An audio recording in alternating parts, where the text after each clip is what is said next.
Today on Doomed! QAnon Does Dallas. Weekend at QAnon's. I've already run out of movie puns and references to make here. But anyway, ladies and gentlemen, on this episode of Doomed with Matt Binder, we will be taking you, well, not live too, but we will be talking to someone who was there live at the big QAnon convention this past weekend at in Dallas, Texas, I should say. And I guess I should also say don't call it a QAnon convention, but it's a QAnon convention. Anyway, let's jump right in. Let's pull myself and my guest up on the screen right now for you, and let's jump right in. Joining me now, he is the publisher of Protean Magazine and an independent journalist in Dallas, Stephen Monacelli. Thank you so much for joining me today. Thanks for having me, Matt. Now, Stephen, I saw coverage of this event all over Twitter, but very few people were able to literally say they were there till the end. And we'll get into why. But you are one of the people who were able to successfully stay at this QAnon convention in Dallas up until, I guess, closing time, right? Right. So, I was able to get inside, and they never ejected me, never took my pass, which was, I think, a pretty fun achievement. If this were a game, I feel like I would have unlocked one of the secret achievements or the harder to get ones, because they were pretty adamant at not only denying press access to anyone who might not write a glowing review, but also they ejected 3 different other journalists throughout the course of the event. So that was a pretty interesting spectacle, to say the least. And I'm pretty happy to say that I was able to remain incognito. If this were a game of, Among Us, I guess the imposter won. That's really good. I enjoy that one. So let's actually rewind a little bit, and let's take it from the beginning. So a couple of weeks ago, I aired on this program a video, which is basically, it served as a trailer for this big event called For God and Country. And it really, when it was going around, when it was promoted, in like the written like paraphernalia and stuff, it was never really marketed straight up as a QAnon event. But when you watch this trailer video for the event, and I played a game on this show with my live stream viewers where we basically were playing Where's Waldo with the QAnon references, it was littered with QAnon references scattered all throughout this video. And they were so in your face. Like the logo is a cowboy hat that literally has the "Where we go one, we go all" QAnon slogan on the hat. There's a point in this trailer video where like it gets all like, like staticky, and the letter Q fills up the screen. It's like it couldn't have been any more obvious that this was a QAnon event. And I see people discussing it as QAnon tied, to be safe, I guess, because these guys really were adamant that it wasn't a QAnon event. But on this show, I'm not going to do that. This was a QAnon event. Would you agree? Yes. I've taken it to calling it the conference or the convention with a Q, because not only did it, prominently feature a large number of these explicit Q references, but the organizers go by QAnon John and Q Queen Amy on Telegram. It's pretty freaking obvious what was going on here. And so, listen, Stephen, did you ever consider that maybe they were really unlucky and that was their given name at birth? It's possible. It's possible, right? They could have changed it legally, and that would be a choice also. I'm not really sure. I didn't ever speak to them personally, but some local coverage here in a paper I've contributed to a number of times, the Dallas Observer, they had a ton of great coverage getting exactly into this sort of controversy of it. Is it or is it not a QAnon conference? And regardless of whatever the headline label was for it, if you were there or if you were an informed observer, it couldn't have been more obvious what this was really all about. Right. Now, before we jump into your experience there, actually, I love asking guests this question when they come on to talk about QAnon. And there's been many episodes on this show about QAnon. How would you describe QAnon? I think it's always a fun question because I feel like I always get an answer that is the same but very different. Right. It's very hard to describe because there are so many different narrative threads that go into this. They gave me, I think, one of the most perfect visual puns and analogies in that it's like a quilt, so to speak, which is, we'll get into that exactly why. But it's a quilt of a bunch of really frayed threads and narratives.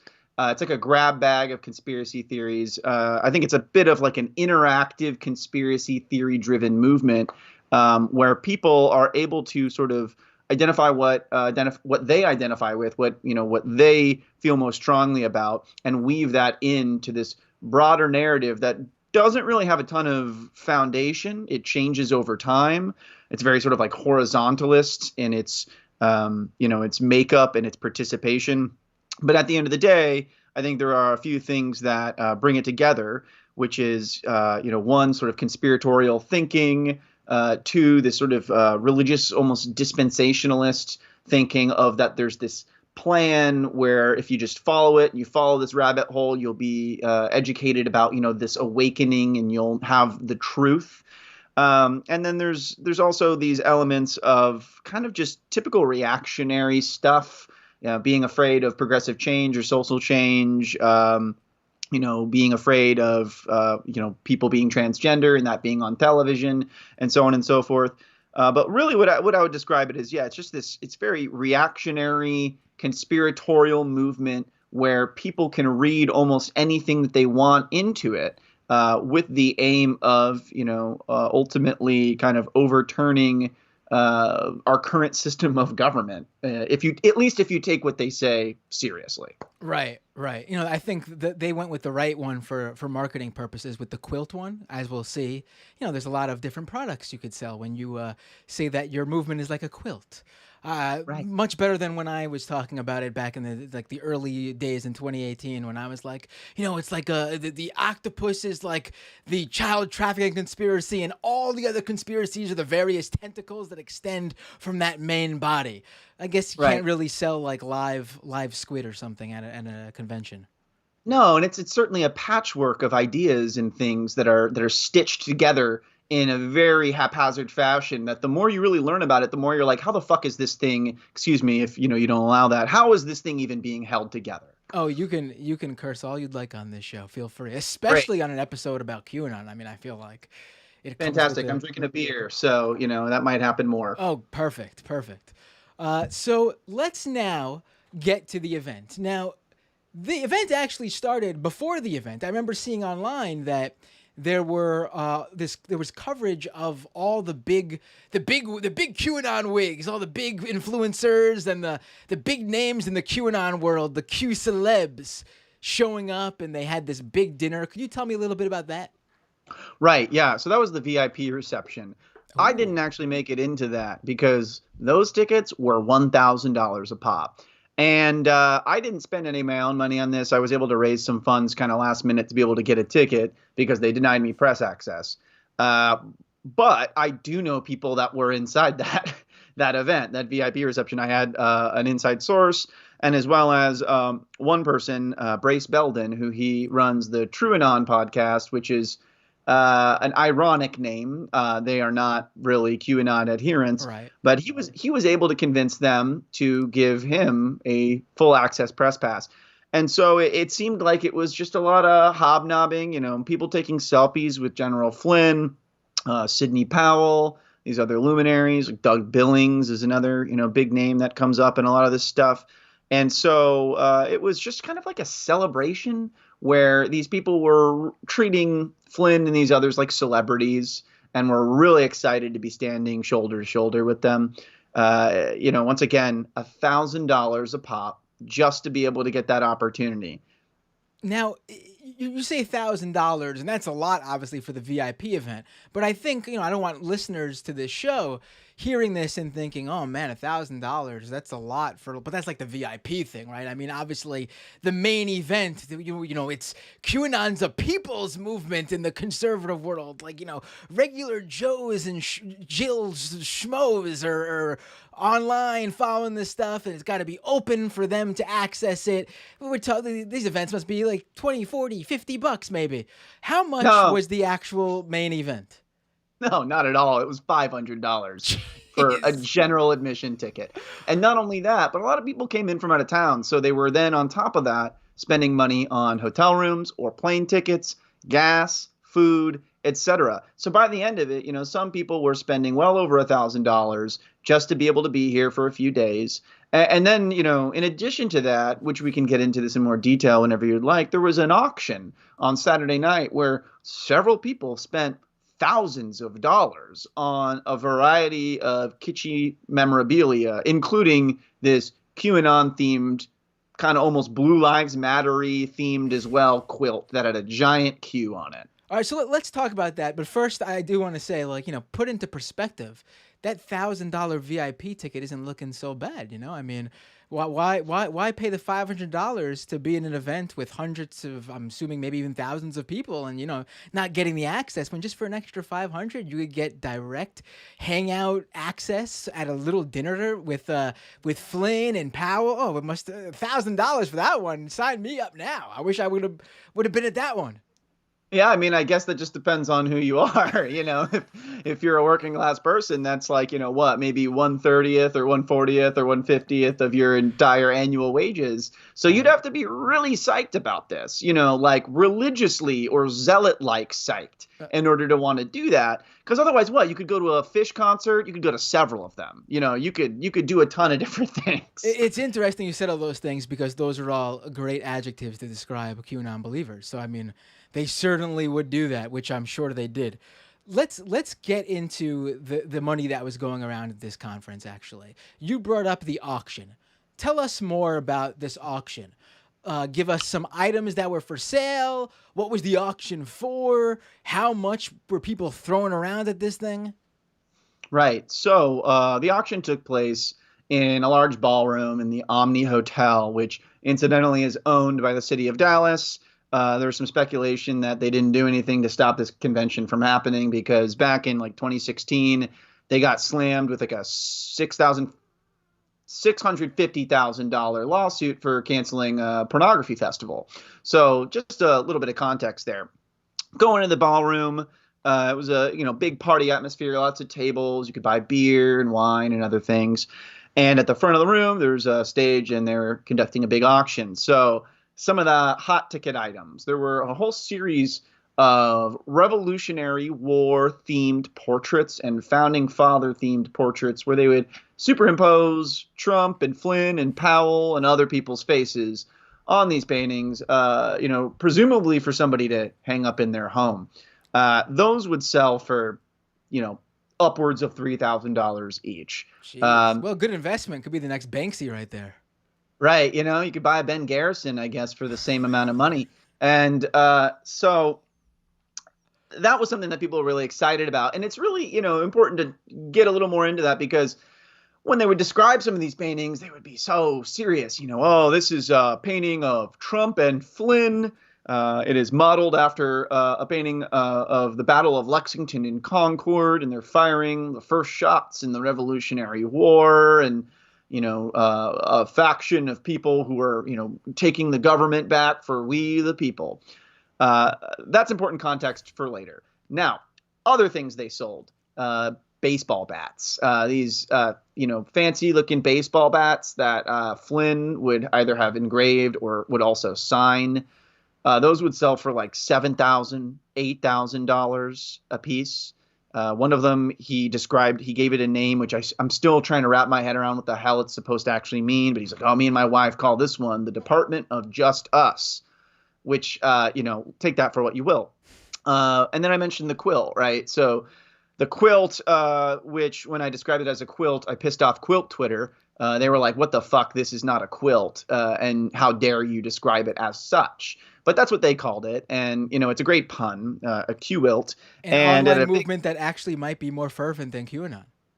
Right, exactly. You know, there's quilting fairs all over the country that probably have a larger attendance. I digress. It went for about was it $3,500, or yeah, something like at least $3,500, if not more than that. It may have been 6,000. No, it was $6,500. I'm remembering now. Jeez. And part of the reason I think it sold so much for so much is they promised that all the luminaries would be signing it, including they would mail it to Lynn Wood, and then he would sign it, and then they would mail it to whoever bought it. So people were really psyched to spend that money. Now, where was the money going? They said it would be going to some veterans charities. I don't remember the names of them off the top of my head. I could look them up, and people could ask, "Hey, did you ever receive this money?" I think that would be a worthwhile follow up. Right. But I think regardless of whether it was going to charity or not, it's just kind of a sign that the people who were in attendance, they're not economically anxious, generally speaking. A lot of them seem very financially comfortable and well off, and they are willing to, support this movement in a variety of different ways. And then I think also it's worth mentioning that there's like some irony in, raising money for a veterans charity at an event where they were basically promoting low key, or actually even pretty openly, a military coup. So just a lot to digest there and a lot to process. We'll get into the military coup part shortly. But first, I want to ask you a follow up on, you mentioned, these weren't, the economically anxious MAGA supporters that, the legacy media outlets always seem to find in the years 2016 to 2020, and then all of a sudden, I guess they've all went back and hid under a rock. But tell me a little bit more about the makeup of the crowd. What would you say? And I'm talking. We'll get into the influencers and the big QAnon names in a minute. But I'm talking about the folks who couldn't who didn't pay to go to that VIP thing. I'm talking about the folks who paid the $500 and traveled from all over the country, maybe even all over the world, perhaps, to come to this conference because they are just QAnon believers. They're not the ones grifting. They're not the ones who are making a career out of it. These are the true believers who eat this stuff up and, this is their whole life. Tell me a bit about the makeup of this crowd. So, probably not a surprise. Predominantly white. Not exclusively, but overwhelmingly white. Let's say average age, well over 40, maybe even over 50. It was a lot of boomers, primarily speaking, a decent amount of Gen X representation.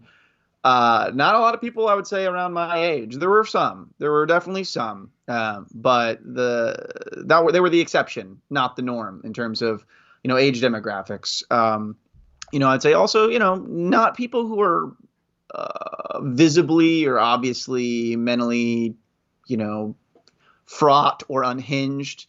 A lot of people seemed like, kind of normal. You might run into them at Walmart or something.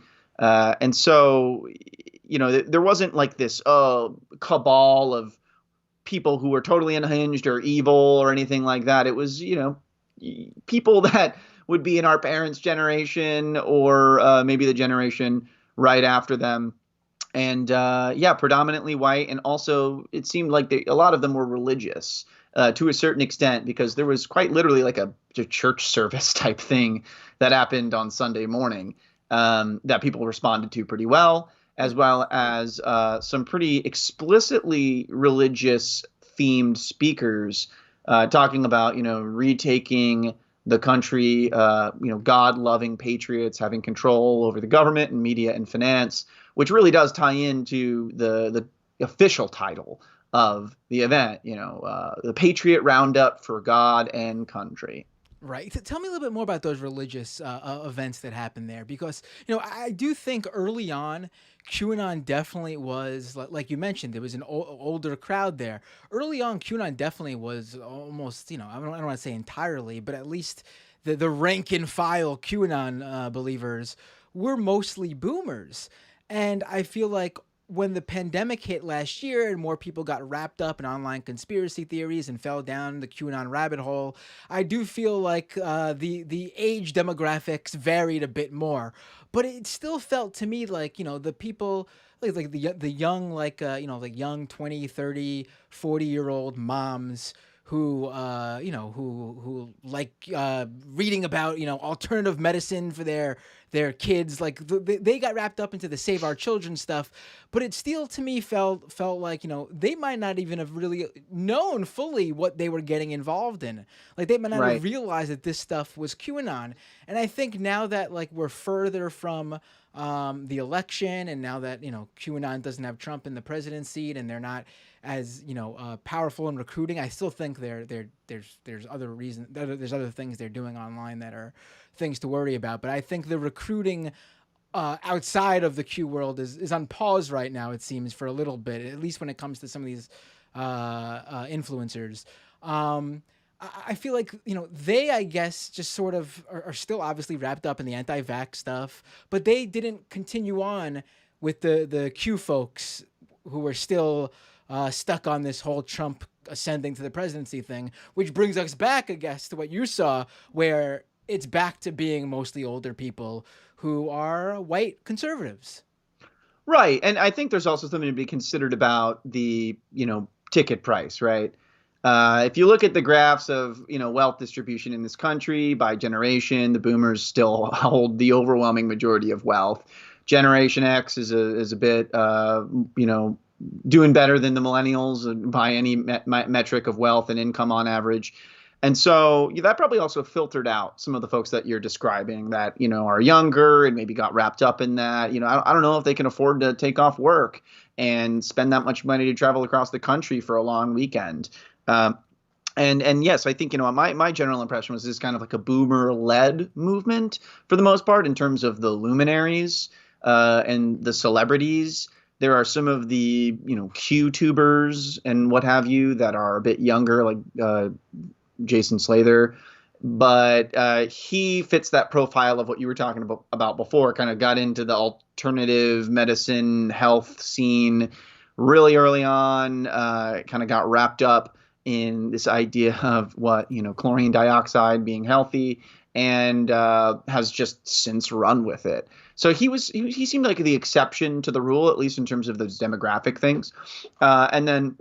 On the religious side of, this whole quilt of narratives and ideas, there were a few speakers who, were preaching kind of what could be described as like really hard line dominionist logic, where they think, Christians should be able to like have their own nation of sorts, and making the United States that nation, and, saying that it's always been a Christian nation and they need to take it back. There was a lot of that. And there was also some overlap with just some more kooky stuff. This description of a satanic cabal of pedophiles that are harvesting adrenaline from their children's spines. So that obviously has a religious tinge to it, because if you believe in a satanic cabal, you're probably, a Christian, because you would have to have, the belief that there is a Satan that is real, and that is operating in this way. And so deeply religious in some ways. And it seemed like, a lot of the crowd was at least willing to kind of play along with the church service stuff. Right. Yeah. QAnon really is getting to, well, it's been there. I probably said it's getting there like a year ago, and it's there now. I think it really has jumped crossed the line from conspiracy theory to straight up religion. I think the people who are in this world right now, who have fell down the rabbit hole, are so far gone.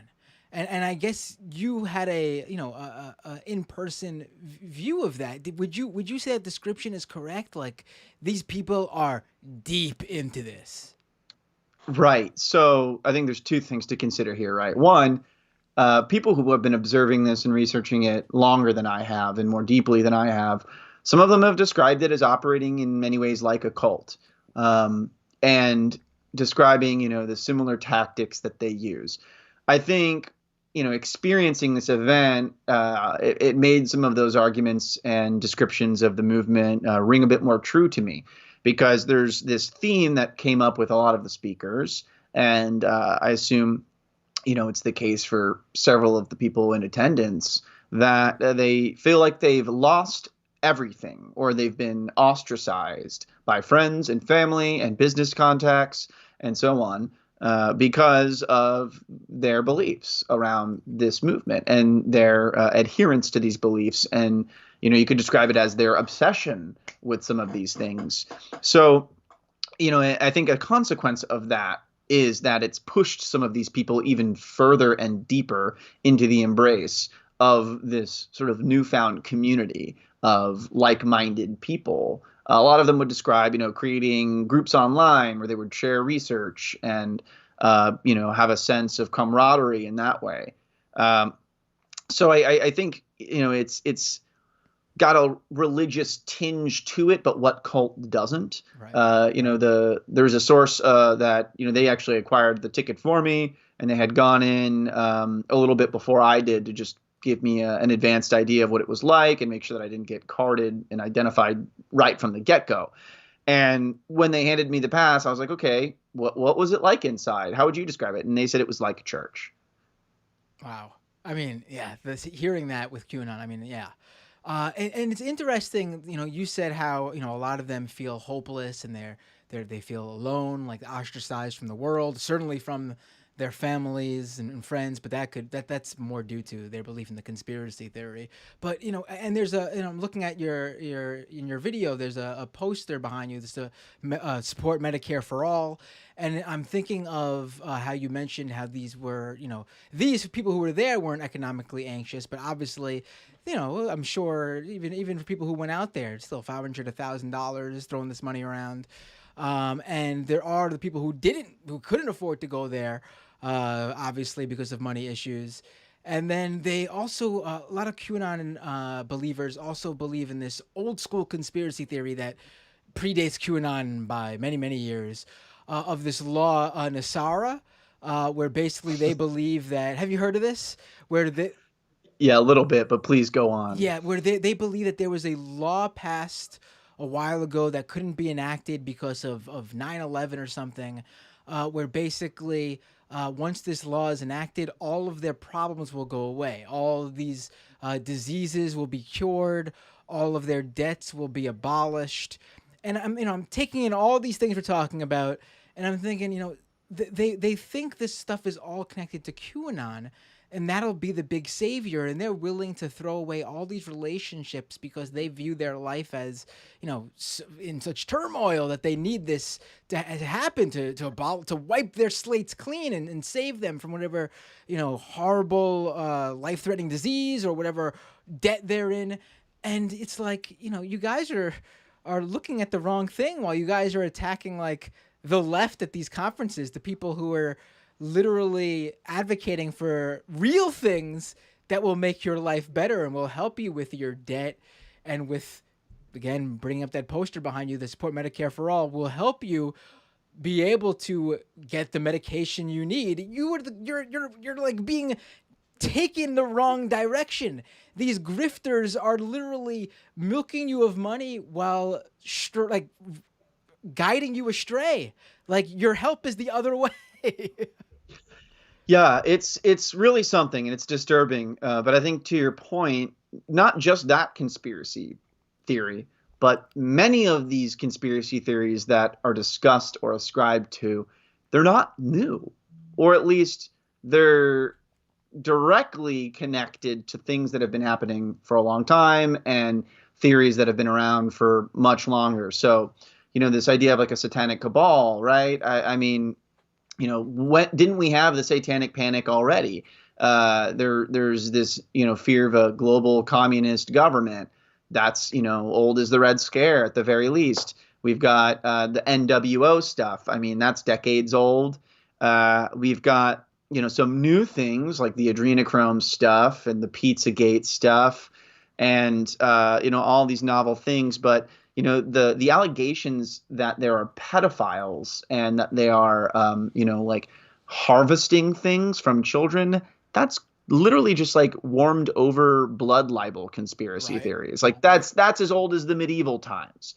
So I think when we, pull apart this like quilt or whatever the fuck you want to call it, and you start examining each of these individual threads, you're like, oh, this is we've already kind of been dealing with this. We've already understood that this has no real roots. And of course, they're not saying these things explicitly. They're not talking about like the Elders of Zion and all of those old school conspiracy theories, but the elements are basically the same. They're just kind of recomposed and put into a new novel package, and it's made to be interactive as well. It's made to be something that you can participate in and feel like you're a part of the story. And it seems to me like a lot of these people have this deep-rooted fear of something, whether it's social change or this idea that there's this big enemy. They don't like what they see on television. They think their children are getting brainwashed, whatever it might be. I think they're drawn to this movement because in many ways, this movement gives them an opportunity to feel like they're a part of history. They're a part of this like heroic story. And this ties back to some of the religious elements as well, when it seems very dispensationalist in a lot of ways, where it's like, yeah, just take part in this, be a God-loving person, and the truth will be shown to you. The plan will unfold itself.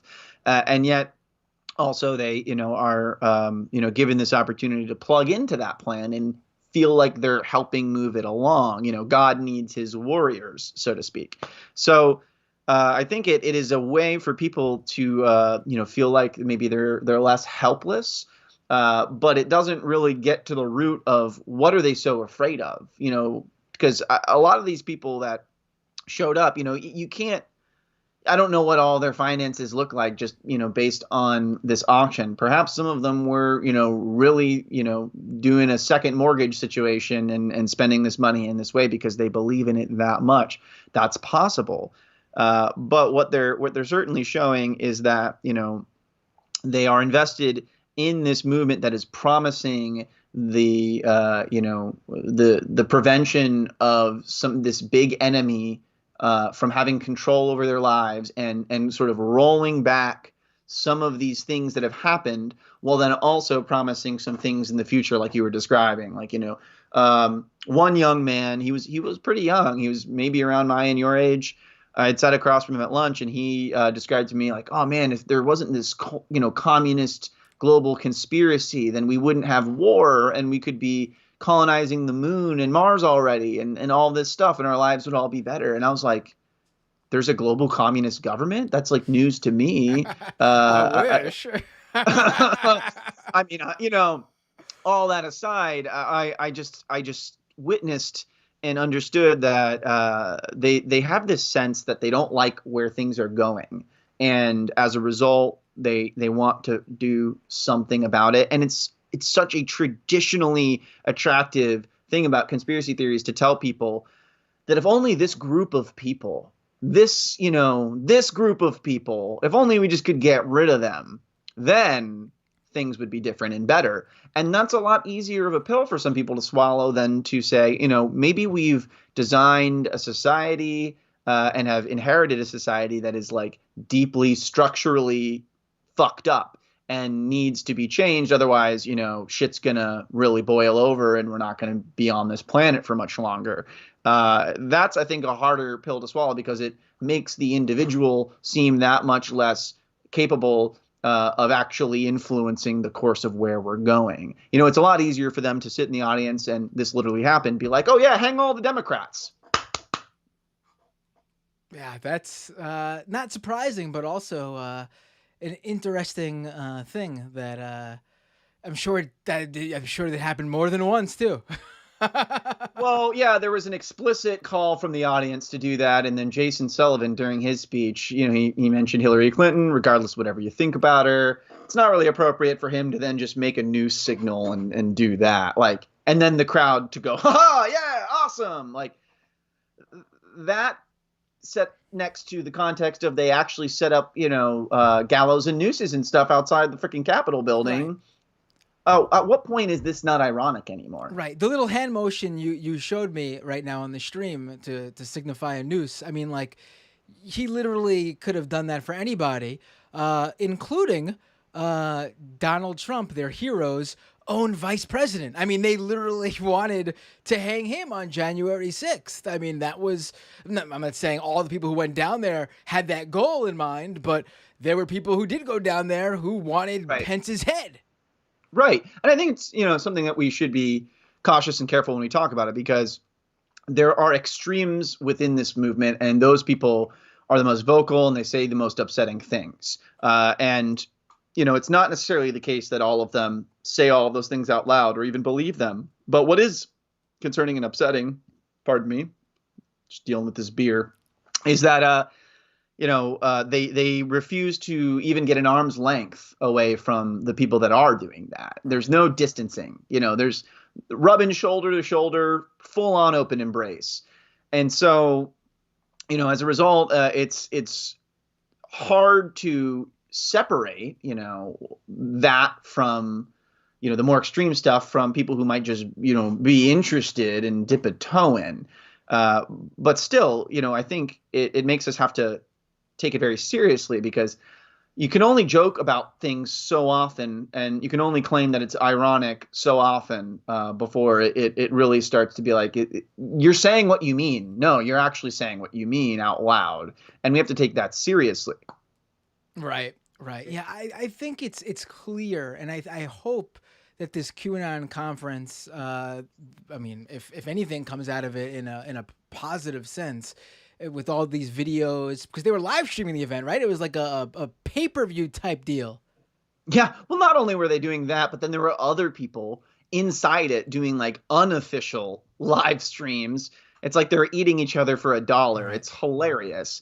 Oh, it's But it's yeah, like actual like UFC pay-per-views where they have the official like $60 stream, but then you got right. like the Twitch streamers pulling the illegal feeds and trying to get like as many views as possible to up their Right. follower count. Yeah.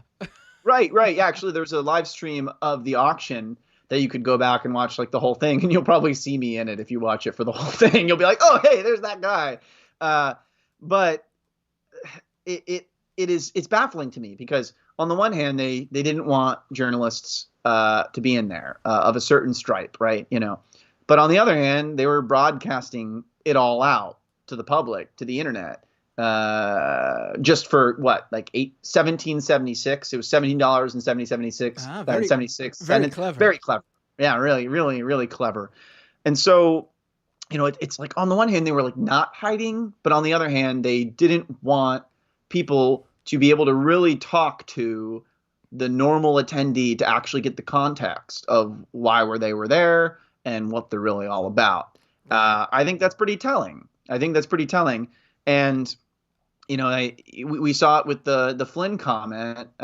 He made a comment that seemingly endorsed a military coup in this country, and the crowd went wild, and they were clapping and hooting and hollering and cheering. And context for that, Will Sommer cited this in his podcast of the fact that that's something that has been an object of envy in QAnon-dominated forums. The fact that they had a military coup after allegedly an election that was fraudulent, which, as far as I understand, outside observers and election observers did not say and believe was fraudulent. Right. Right. Yeah. So, yeah. I do think we've lost a whole generation of obviously not everybody in a generation, but there is a generation of people who are forever gone to this. Like, there's no coming back for a good portion of the people who are QAnon adherents. And I also have to comment on that 1776 price for the pay-per-view.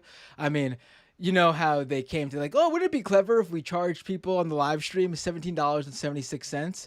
And then it was like, could we do something clever for the in-ticket, like the in-person ticket price? And it's like, no, we want $500. We want nothing clever there. We just want the lots of money there. Right. But let's talk about that coup now. I guess this is the point where the QAnon convention goes QAnon, right? Shit, I missed that opportunity already. God damn it. I have that clip. I'm gonna play it. I don't know if you'll hear it on your end. I apologize, but I've heard it way too many times. No worries. right, it's a short clip. So let me play it right now for the live stream audience. Here is Michael Flynn. He's asked a question by someone in the audience. Pay attention to how this question is asked and how certain words are pronounced. But anyway, Michael Flynn's asked a question in the audience. Let's take a listen. Matt Gay. Oh, whoops, wrong video. 1 second. Where is this? Here we go. Here we go. I'm a simple Marine. I want to know why what happened in Myanmar can't happen here.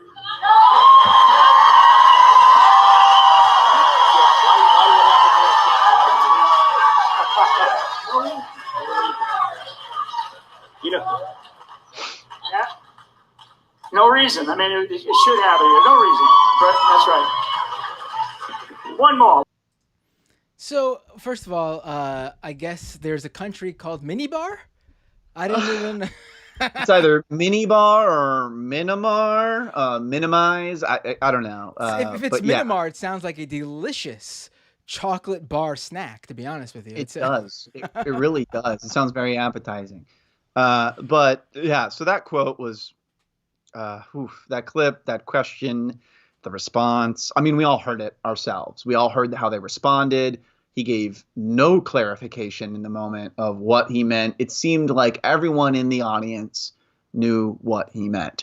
The next day, after it had already become viral and hit mainstream news, they then decided to ask the audience to go online, go on social media, and insist that actually, no, he didn't say that. He didn't call for a coup. Sidney Powell was doing that. So, pretty interesting response. He already, he had started walking it back. He had released a quote. But that's why I brought up the context earlier of the Revolutionary War portraits and how they were portrayed, as well as something that got missed in the viral news cycle of that clip, which is that the presentation that led up to that Q&A session featured a slide that had a popular QAnon related saying. I believe it's cribbed from directly from a Q drop, which is the military is the only way. What the fuck do you think that means, man? That's a pretty explicit endorsement of, change via the military.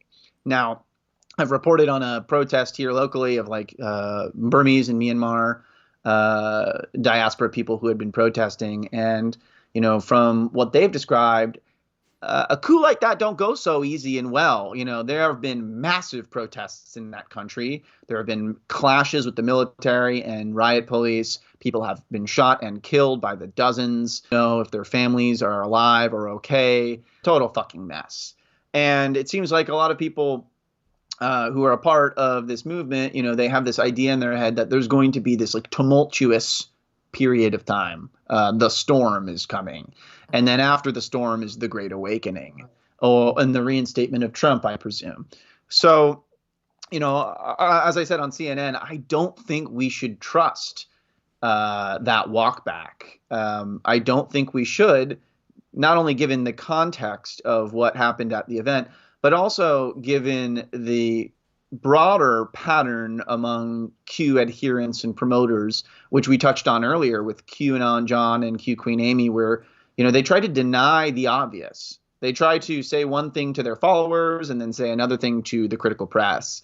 And we can't let them get away with that. We have to call it what it is. If it looks like a duck and it sounds like a duck and it walks like a duck, it's a fucking duck. And this was a call for a military coup by a movement that I would describe as increasingly fascistic in nature. I don't know if you know about this historical little tidbit, but back in 1933 in this country, there was something called the Business Plot, which was a group of businessmen, American businessmen, who had approached Smedley Butler. He was one of the most highly decorated Marines at the time. to basically help them pull off a military coup because they didn't like where things were going. And he rebuffed them. He ended up actually becoming one of the most well-known anti-war advocates at the time. And he wrote a book called War is a Racket and participated in this thing called the Bonus Army movement, where they quite literally had a ton of veterans camping outside the White House with their families, demanding some sort of assistance because they were all fucked up and traumatized from a war that had, really, really messed with a lot of these people. This was before PTSD was a thing. So what ended up happening with that protest movement, kind of like a precursor to Occupy, they literally were just forming an encampment of veterans, is they called the police on them. The police shot a couple of them, and then they ended up having to call the army, and they drove them out with tanks off of federal land.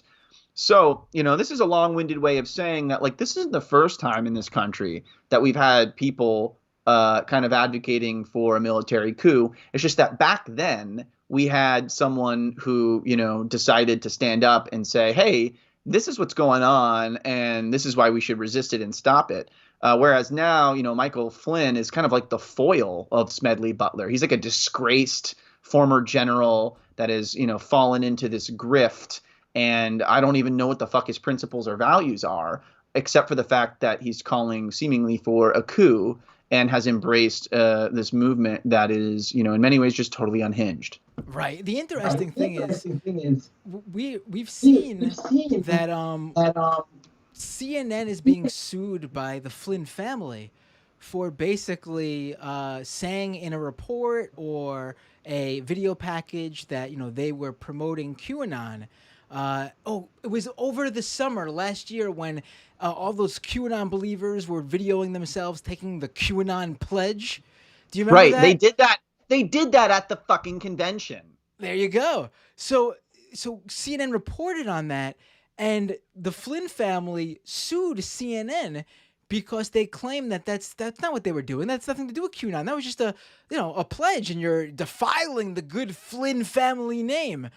I mean, I don't know how the Flynn family thinks they're going to win that lawsuit. I mean, I wish I went to law school just so I could be CNN's lawyer for that one case. I mean, I don't even care about CNN. I just think this is hilarious, the most like frivolous case I've ever seen. Right. And given my recent CNN interview, if there are any lawyers out there watching, maybe just shoot me a DM in case I get, and if you're in Texas, in case I get some sort of mean letter, because I wouldn't put it past them. That's like a classic thing that people who have resources do whenever they don't like something. They'll just try to sue you into non-existence or into submission. Right. They They usually don't go after a giant mega corporation, though, when you're just like a fairly well-off family. You usually don't go, they're playing with fire here, if you ask me. Well, yeah, but the thing is, I don't know who's backing them, and where there's smoke, there's fire. And I think there's some serious fire behind this shit. Right. Like, look, we had Alan West, the chairman of the Texas GOP, speak there. We had our agricultural commissioner, Sid Miller, speak there. Louis Gohmert spoke there. There are some ostensibly serious people who are a part of this. They are embracing it. They are walking shoulder to shoulder with these people. And, I have to imagine that there are some others who are less public figures that are contributing to this and supporting it financially. I mean, otherwise, they are really just sucking a bunch of people dry. And, maybe they'll run out of funds eventually. But I have to imagine that there are some boosters here. There have to be some people that are supporting this for whatever reasons. And it's impossible to know what the intentions are. Like, something that I still think about and I've discussed with people is Flynn a true believer? Is West a true believer? I would say, I don't know if it matters. Right. I don't think it matters. At this point, they've done it so many times, whether it's a grift or it's, true belief. The pattern is the pattern, the actions are the actions, and the results are the results. And, I think some very reputable philosophers would say that's really all that fucking matters at the end of the day, because we can never really know what people's intentions are. All we are is trapped in our own heads. Right. And did January 6th or Antifa or any sort of conspiracy theories around that come up at this convention? I'm assuming yes, being that. Well, No, not as much as you might Really? think. So Really? January 6th came up multiple times. What's his name? Andy Meehan, who's like a, wannabe politician. He asked the crowd, all right, who out of you were in Washington on January 6th? And like almost like a third of the room raised their hands. And I'm just like looking around like, oh my God. Uh, a repeat of that happened later. That Cowboys for Trump guy, he like praised the people who were at the Capitol and in Washington D.C. on January 6th. Louis Gohmert basically kind of like downplayed the whole situation and tried to say it was not as big of a deal as it was. I didn't hear a ton. I might be not remembering it. I may have missed it. There was a lot of fucking shit that went on. There were dozens of speakers, and my brain was fried to a certain extent after listening to so much of this. But there wasn't as much of like, it was Antifa who secretly did it, or, the Democrats actually orchestrated it. No, they just like seemed openly proud of having been there and been associated with it. Now, on the Antifa thing, I mean, yeah, like some people apparently saw my post and were like, oh, there's an Antifa journalist inside. And I was like, you know what that stands for, right? Like, if I'm an anti-fascist, which I am, I'm not a fan of fascism, and I'm reporting on something that I think is kind of fascistic, I mean, like, oh, yeah, well, thank you. Thank you for calling me that, because I guess that's an accurate description.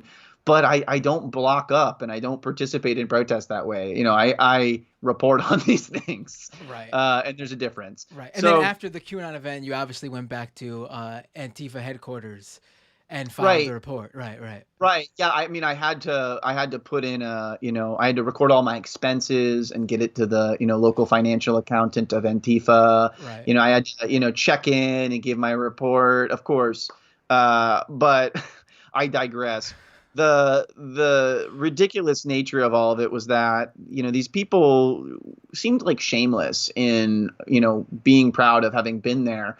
And, I'm not someone who likes to snitch tag or do any of that sort of stuff, but I'll just say I think they did our intelligence services a favor by all congregating in one place. I'm not a paranoid guy. I haven't been able to look into the information just yet. I need to like narrow it down. It's been hard to find it, but there was a helicopter flying over the venue at one point on Saturday. And, it's a pretty common practice here in Dallas. In fact, it happened in the past. There were, I believe it was either an airplane or a helicopter. It was a military airplane or helicopter with a stinger on it. And they had been flying over South Dallas because there's this group called the Huey P. Newton Gun Club. And they're leftists and they're black and they have guns. And they were doing neighborhood patrols because South Dallas is dangerous and has a high, murder rate and is predominantly black and also like historically disinvested and, redlined and all of that stuff. And so when that was happening, they were flying over and collecting cell phone data because that's, a part of the surveillance toolkit. And so, whether they were thinking about that or not, I mean, a bunch of license plates in the parking lot, a bunch of people in one place, just kind of, vacuum up all that data. And there you go. You've got a nice list of people who are a part of an extremist movement. I don't want to draw too many comparisons between QAnon and the Huey P. Newton Gun Club because all that the Huey P. Newton Gun Club seems to want to do is protect the neighborhood that they live in and, fill in the gaps that the police leave, which are quite wide. Right. It's funny that these guys see conspiracies everywhere, see some sort of underhanded, nefarious, dark corner in a hacked email batch, in a when there's nothing there, in a something that they like a secret message they see on TV when it's just someone like wiping off some dandruff off their shirt or something. Yet, interestingly enough, it doesn't seem like they thought of any possible surveillance, which probably was going on. In fact, I mean, when you mentioned to me that someone asked who was there on January 6th, and like 75% of the room raised their hands, It was a third. Okay, third. My bad. But a third even raising their hands. My first thought, if I was in that room, would have been, "Holy shit, this is a sting. I'm getting the fuck out of here." I mean, this is like, first of all, who would ask that question? Second of all, who would admit it? I mean, are you kidding me? These are the guys that are supposedly watching out for the deep state and they fall for that question? I mean, come on. Yeah. Come on. So this speaks to something that I think is challenging for people, because on the one hand, a lot of this seems really incompetent and bumbling for so many reasons. I mean, like, let's get into the fact that, one, they didn't get me and kick me out. And then two, they gave a full access press pass to a guy who, if you Google his name, his Wikipedia says he is an American communist who fought in the Syrian civil war against ISIS with the Kurds. And this is at a conference where they're, constantly talking about this like global communist conspiracy. And that was just like fucking blew my head open. I just could not believe that they somehow missed that, whether it was they don't understand irony or that maybe they thought he was actually on the same side as them. But he had totally unfettered access, took selfies with Flynn, has photos with like Sidney Powell in the background, was in the VIP area. I didn't even really see him that much because I was out with all the plebs. And then he was in the backstage area, like yucking it up and having a good time with the guy from All Gas, No Brakes. So the fact that genius move on their part, even though it probably wasn't foreseen, to call their podcast TrueAnon. I mean, sounds like a pro QAnon show, Right. And I texted Brace and I was like, "Are you gonna be inside?" And he's like, "Yeah, I'm deep undercover." But like, he really just like wore a MAGA hat and a freaking concealed carry vest, like the one from fucking The Big Lebowski, and he just did what he does. He knows so much about this stuff because of the podcast, and he knows about the granularities that he can talk the talk, and he's a master of being ironic and sardonic all the time. So I think it was natural for him to just kind of yuck it up and play into it in sort of like a Sacha Baron Cohen type thing. But it's not like he wore a disguise. And it's not like he even concealed that he was a part of the TrueAnon podcast. It's just like either they didn't Google it enough or I don't know what. But at the end of the day, it demonstrates, some of the incompetence and their ability to be susceptible to information operations. But that can be confusing for some people because, then you compare it with like, oh, well, if that's the case, how are these people like a serious threat? How are they something to be taken seriously? And I think both of those things can be true. Absolutely. Wasn't the beer hall putsch a total, fiasco and it failed?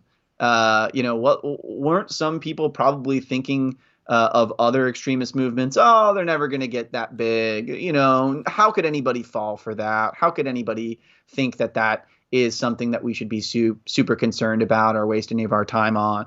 And yet, January 6th, you could view that as a dry run, with the context that we have now. For sure. I mean, there's something to be said about that chaotic nature. They don't have to be planned out. Like, to me, this is my opinion. I think January 6th failed because they were all waiting for leader Trump to give them the big grand battle plan once they were there, and it never came and it fizzled. But it's pretty clear to me that the majority of people who went down there just went down there because they thought they had to be there. They were the pawns. They were used to just create the chaos, just to be bodies on the ground. And then there are people who showed up, militia groups like 3%ers, the Proud Boys, who clearly came geared up with weapons, with a battle plan, with maps drawn, who thought, when we get the word, we'll enact this and we're ready for it. And all these pawns, all these people, QAnon shaman over there getting all the pictures taken of himself and drawing all the attention. These people are the dupes that we'll use as cover. I mean, that really is what it felt like to me. Obviously, it all fell apart because, that's what happens with the whole chaotic nature. But a lot of these people are pawns. And, in some sense, I'm not saying I feel bad for them, but it is sad. It is very sad that this is someone's grandparents, someone's mom, dad, brother, sister, son, daughter, and they're being used as just bodies to people who are making money from this, who have more nefarious ideas and plans. And, there's something truly sad about that. You don't have to feel empathetic or sad for them or like want them to not to get away scot-free with no consequences. No. But it is a sad situation. Right. I mean, look, I got this as a little souvenir. The people respond to this. It is kind of sad. I wish I knew what to do about it other than try to describe it as accurately and truthfully as I can. I'm very thankful that no one in my family or in my immediate social group has seemingly been sucked into this. I have like one former college friend who we haven't talked in a while, and it seemed like he was kind of getting sucked into whether it was the direct, center of this, explicit Q stuff, or if it was one of these like ancillary, save the children things that, busted out of the little bubble and entered the mainstream. But I do feel sad.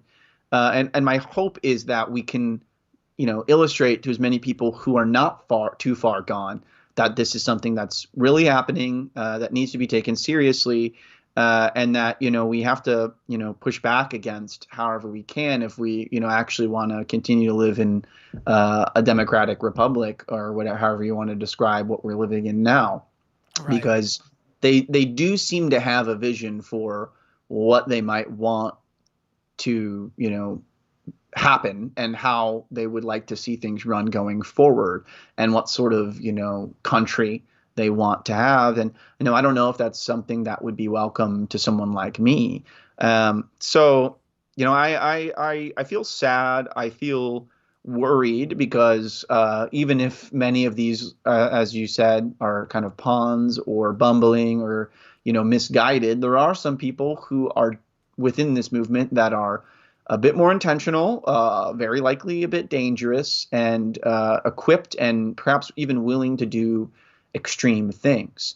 So, I mean, there's so many examples that we could point to of sort of like the stochastic terrorism that has emerged from this movement, whether it's the Comet Ping Pong thing, or some of the kidnappings that have occurred, or that woman who attempted to get on that military ship because they thought they were using it as like a place to molest children. There's so many examples of how this wildfire can like spread and cause a lot of collateral damage without necessarily being a part of, some highly organized plan. And sometimes that's even scarier because you can't predict any of that. You can't protect yourself from that sort of stuff. It just kind of like happens. And a big part of this is that it's, this movement has spread through social platforms, which make it a lot easier to metastasize and change very quickly. And I don't know if just shutting down these platforms or banning people is really the way to do it or solve it. People are certainly trying, and I think there are some like leverage points where that can work. But I think, as we've seen also, they just migrate to the next thing, or they move on to the next thing. And that may actually end up helping in terms of, if there are people who are wanting to surveil this and figure out who are really the ones that are motivated to keep going.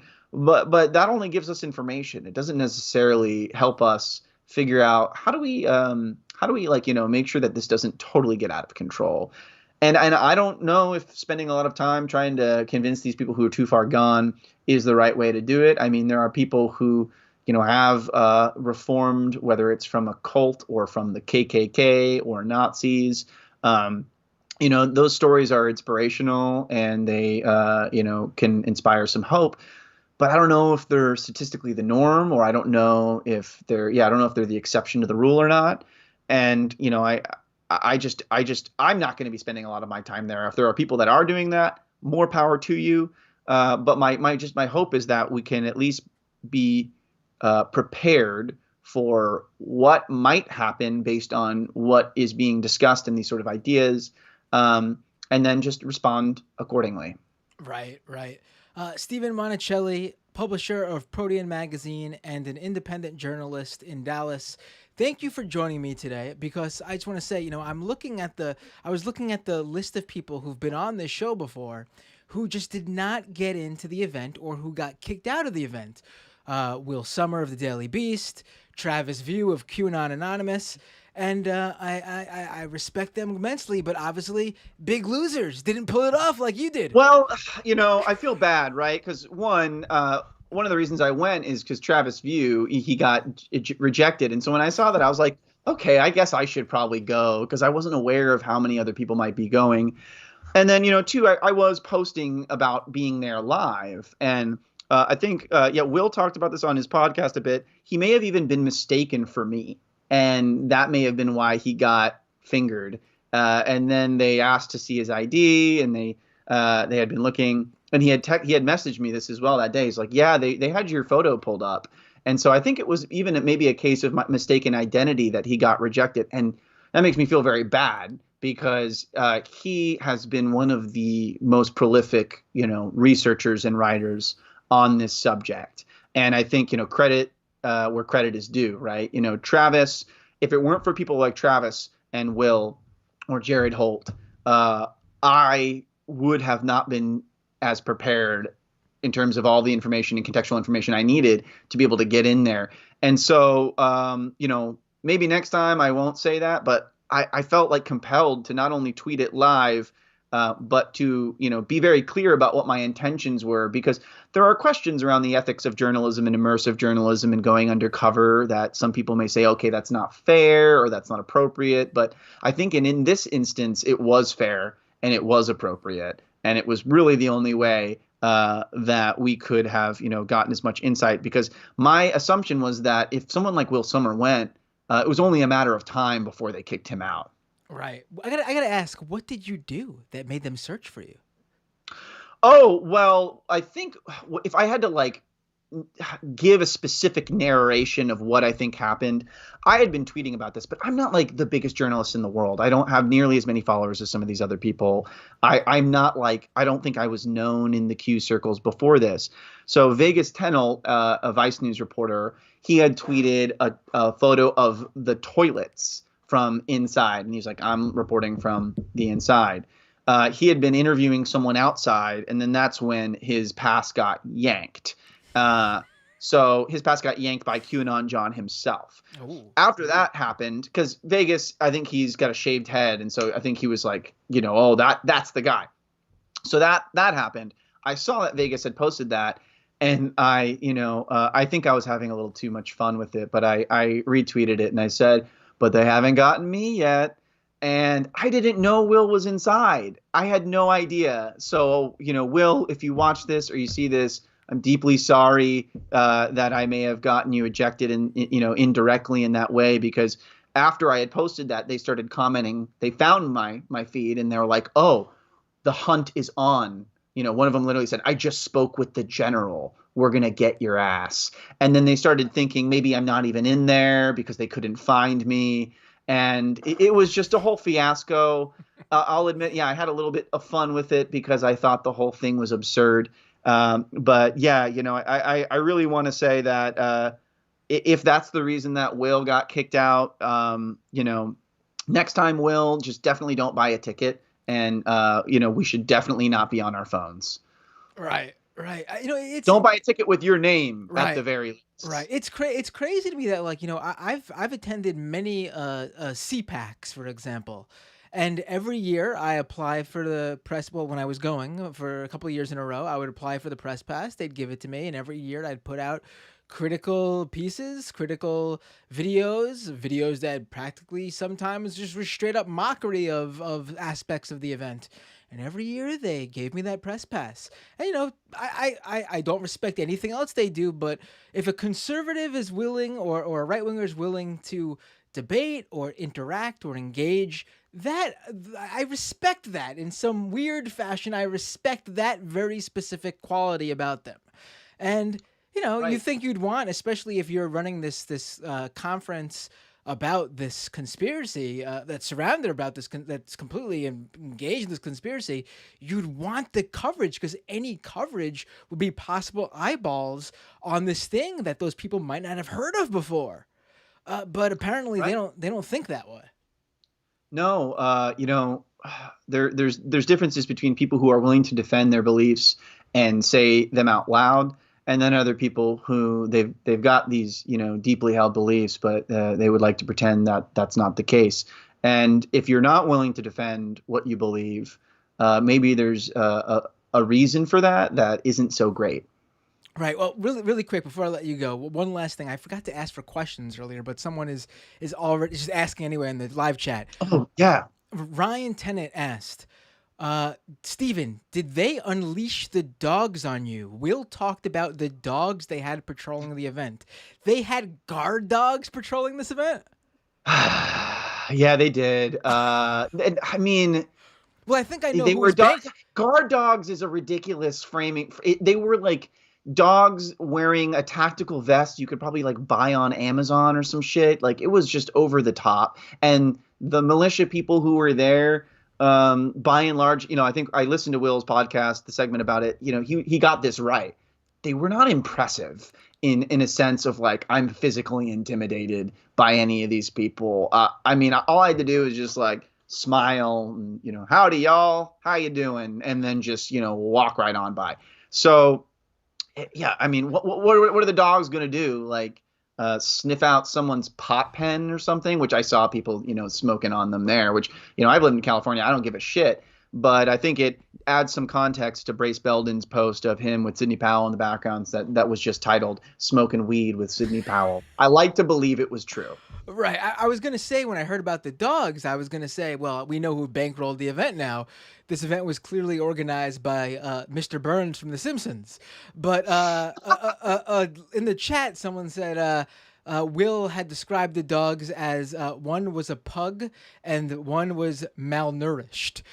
Yeah, So, I mean, neither of them looked particularly intimidating. I've got a larger, scarier dog than any of the dogs that were there. So yeah, it just was. It's like when you see someone who they're wearing something that they think is flattering, and in fact it's just not at all. It makes them look ridiculous. Like that's what the dogs were. right. Now, Stephen, here's the part of the show where you get to promote anything and everything you'd like. Where people could find you online, where people could find your work, all that fun stuff. Go ahead, take as long as you'd like. All right. Well, like I said, well, as you introduced me earlier, I'm a publisher of an independent magazine. It's called Protean Magazine. I got one right here. This was our last print issue. This is Ellie Valley cover. If you're familiar with Ellie Valley, he's a pretty big name on Twitter in terms of his stylings. And yeah, it's this one. Each one tends to be about 100 pages of really fine looking art. And let me get a good one. Yeah, that's a beautiful really fine magazine, looking. I gotta tell you. Art and essays, poetry and fiction. We do those right now. We do one of those a year. We do a big fundraiser around it, and you can buy copies once they're available on our website as well. And then we publish online every week, a few things a week. We're a nonprofit. We're distributed around the country in terms of the editorial, and we're a place where we pay all of the writers a fair rate. We're really all about making sure that people who are on the left, who are trying to write interesting essays or poetry or fiction, have an outlet that they can pitch it to. So support us on Patreon. We have 0 ads in all of our forms, digital and print. So the only way we do this is if people chip in a few bucks every month. And I promise it will be worth your while. And then in terms of my work, I'm based here in Dallas. I work with a number of local papers. I also occasionally write for the Daily Beast. And you can find me on Twitter at Ste Vanzetti, all one word. Shout out to Sacco and Vanzetti, old ancestors. You got to lean into the Italian stuff. And if you've never, not directly, but if you don't know who they were, you should go look them up. It's a part of American history that's pretty interesting and crucial. So you can find me there. And I also have a personal Patreon just to kind of like cover gas expenses whenever I go to report on social movements or protests that, don't make the news, or, won't be considered newsworthy by any given publication, which happens more than you think. So that's pretty much it. I would say if you only got a few bucks to spare, do it to the magazine. I don't actually even pay myself from that.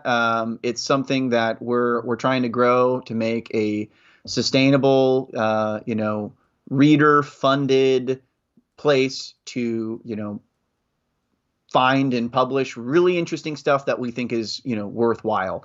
If you're familiar with like Shane Burley or Kim Kelly, Luke O'Neill, we've published all of them. There's plenty of other people that we're hoping to publish and have published in the past. So that's pretty much all I got. Awesome. I'll make sure to put a link to the magazine in the YouTube description and on the podcast. Stephen, thank you so much for joining me tonight and walking us through this. It sounds like it was an incredible time either way. I mean, it sounds like an experience you will never forget. Yeah, I don't think I'll have another Memorial Day weekend quite like it, or at least I really fucking hope not. Have a great night. Take care. You too. All right, ladies and gentlemen, let's now don't go anywhere, because I'm about to tell you that we are going to have a great time right now. We're practically doing 2 shows in one today. What we're about to do right now is we're going to take a quick short break, and in that time, I'm telling you, you're going to want to go run out, grab a soda, grab some popcorn, grab some snacks. And you're going to want to come back, get comfortable in your chair, and strap in, because we are going to sit down and together watch, laugh, and cry at the My Pillow guy, Mike Lindell's latest movie masterpiece. That's right, I should say. We're going to watch Absolutely 9/0 in its entirety, right here, right now, together, on the day of its release. I bet you're all excited already, but we're going to watch a movie together right now. It's going to be a lot of fun. I assure you it's going to be a lot of fun. This movie is batshit insane. Before we go any further, though, patreon.com/MattBinder. Please, if you could do so, support the program. Help grow this show, help grow this channel. We actually had a number of declines this past week when Patreon tried to charge everybody. I hope everyone's doing okay. Again, I stress, if you are not able to support this show monetarily, if you're having financial issues, please, there's other ways to support this show. But if you can support this show financially, then you should do it, okay? I'm going to shout out our new patrons who joined since the last program. And this will be a short one, because literally, to give you a feeling of how bad it's been, how slow it's been, that's one person. But this person's going to get is going to get a whole big red carpet rolled out for them. Knowledge is Power 57. Thank you so much for becoming the newest, the latest patron subscriber of the show. Let's get you some applause. Give you some DJ air horns. You get the party noise. That's right, my friend. Thank you so much for becoming a patron subscriber. If you're watching on the YouTube channel right now and want to give a one-off donation, you could do that via a super chat. I will also read all the super chats. I can't get to all your questions, comments, but I will certainly read all the super chats. What else? Subscribe to the show on YouTube if you haven't already. YouTube.com/MattBinder. Twitch.tv/MattBinder. Follow me at Matt Binder on Twitter, at Matt Binder on Instagram. Search for me wherever, Matt Binder. You'll find me on social media under that name, because that is my name. You can also support this show by going to doomedcast.com and subscribing to the podcast version of the show. You might prefer listening to the podcast version if you can't catch the live stream. Maybe. I don't know. It's up to you. What do you prefer? You don't like watching me? You can listen to me. Also, go to ratethispodcast.com/doomed and get all the links to where you can actually rate this podcast. Especially do so on Apple Podcasts. We actually got, I want to read this one actually, being that the patron list was so short today. I want to read this great new review that I just got the other day. It is a fantastic review. And I will read your reviews if you leave one too. This reviewer really went all out. This is from Felipe II Auguste. This man sees the future. Talking about me. The biggest topics are technology, misinformation, right-wing movements, and protest movements. I would say that's an accurate description of this show. Like BLM, protests in Chile, etc., and the conditions they face. You will like this podcast if you like Joe Rogan, Serial, Freakonomics. Now, I would say those comparisons are questionable at the very least, but hey, putting those keywords in there is good for SEO. If you're searching for Joe Rogan, Serial, Freakonomics, much bigger podcast than this one, maybe this will show up. I appreciate that, Felipe. Host Matt Binder is an independent thinker with his brain fingers in many issue pies. Never heard that before. He is a very quick study and has a quirky approach to topic selection. I do enjoy that. I like being quirky.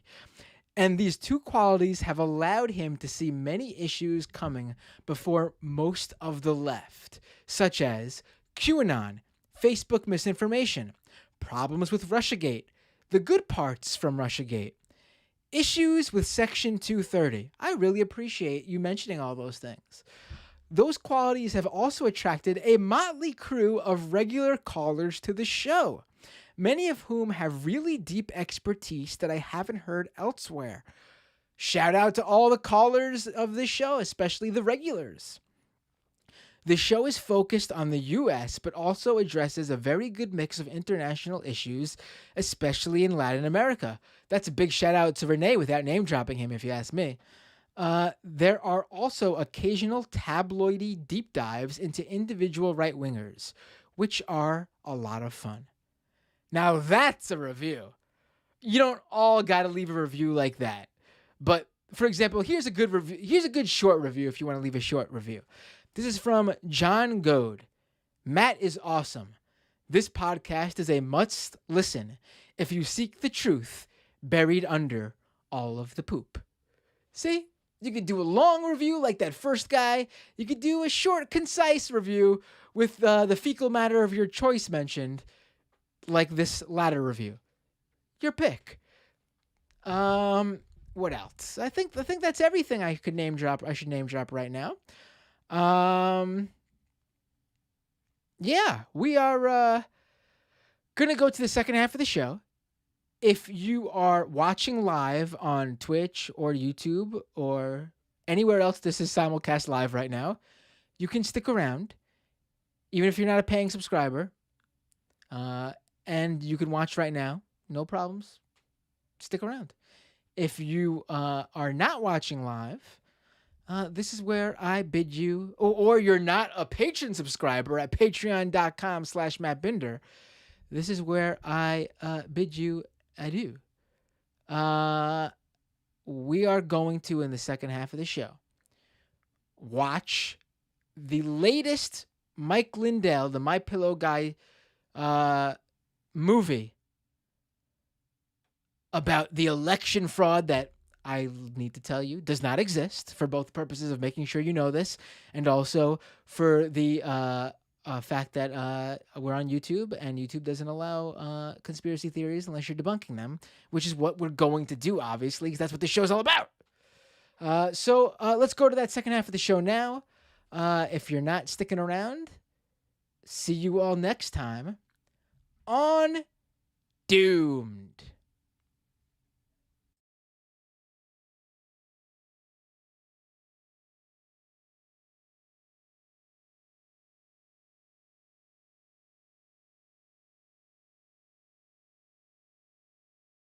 I am going to run really quick to grab a drink, so I'm ready for this extravaganza of a movie we'll be watching together.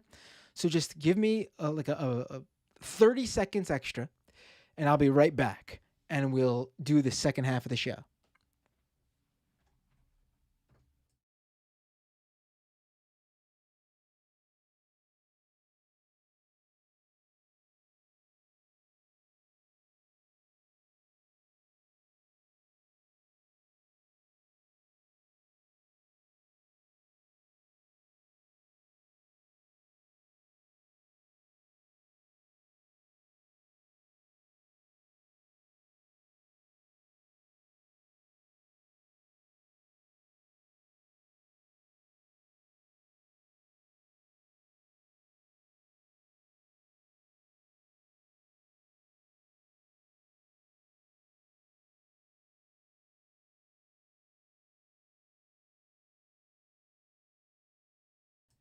All right, we're back. Let me just get my headphones back on. Let me just pull myself back up on the feed here.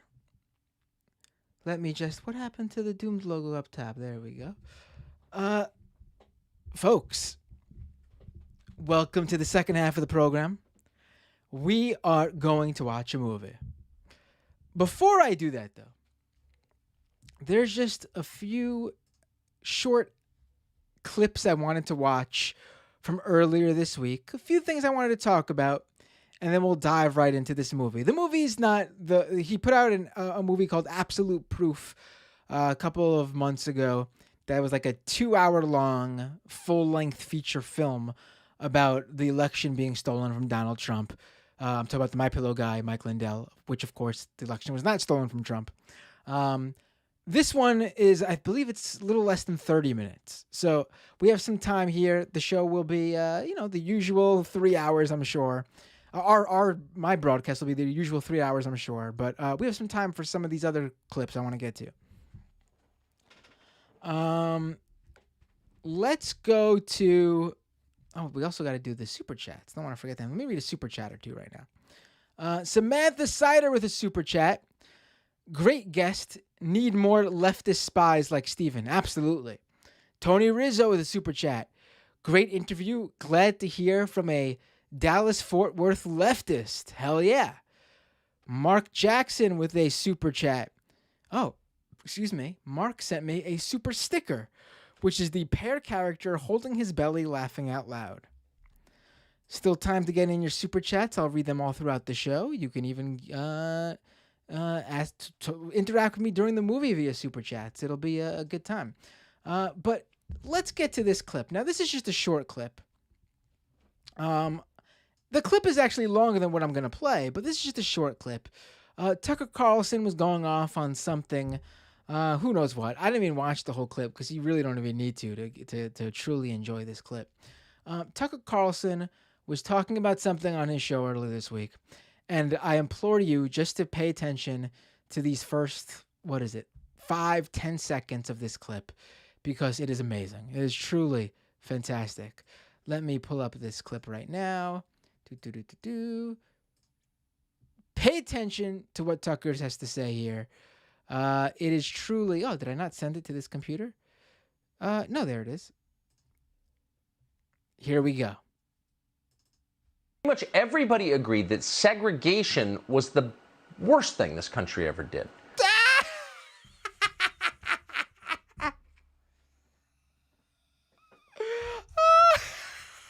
Please, let's watch that again.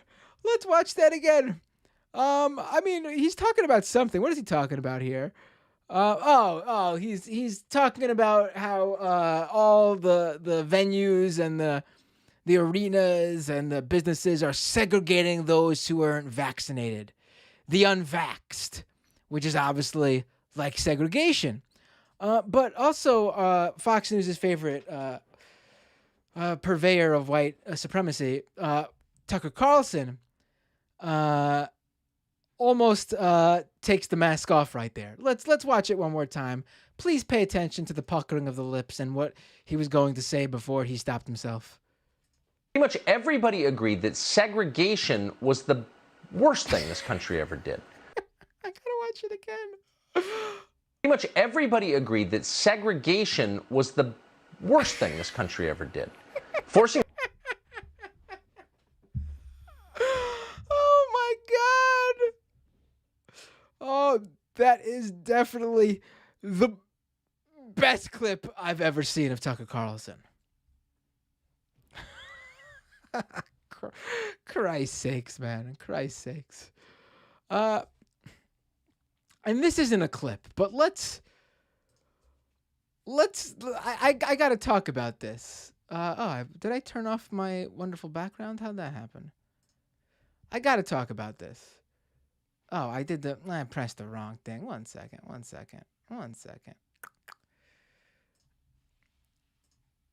I gotta remember how to, I gotta remember to correctly switch here. Here we go.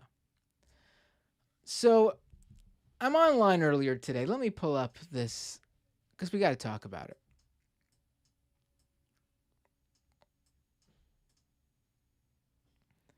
I'm online earlier today.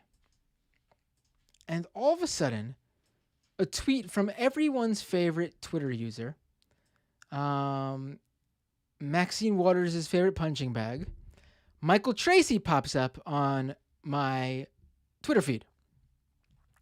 And I'm going to pull it up right here. Let's take a look at this. So here we go. Here is this tweet from Tracy. And let's zoom in here.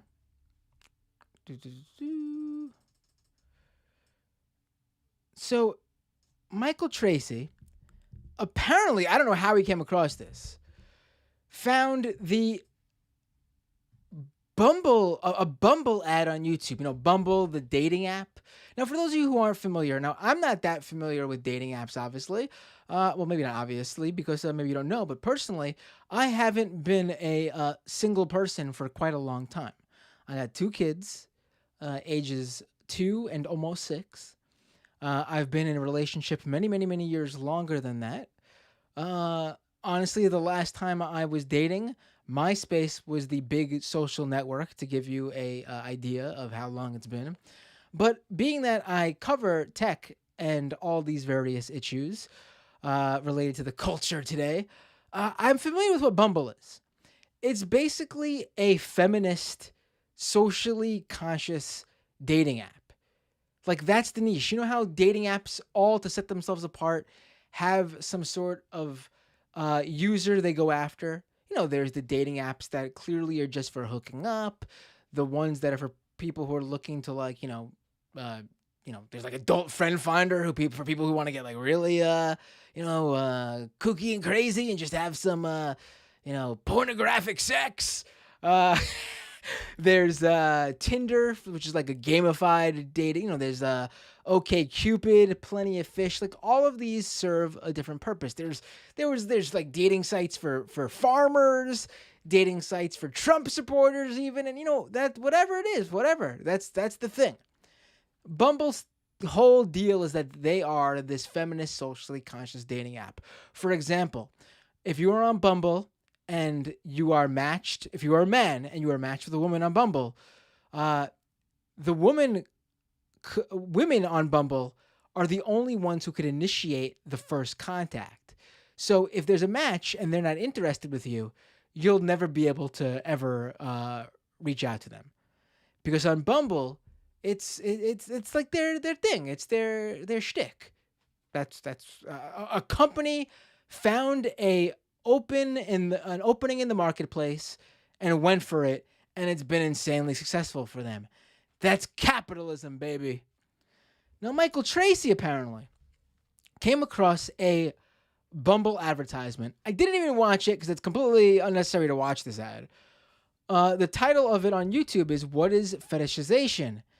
It's sexual harassment when it's non-consensual." And Michael Tracy tweets, "Just got this amazing Bumble ad on YouTube. Congratulations to whiny millennials and Zoomers for successfully pressuring dating apps to get involved in policing and nuances of interpersonal adult relationships." And I just realized I'm not even in the... Let me put myself in there so you guys could actually see me talk too. Boop, boop.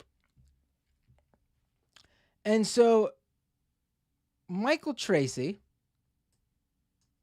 is really angry, apparently, that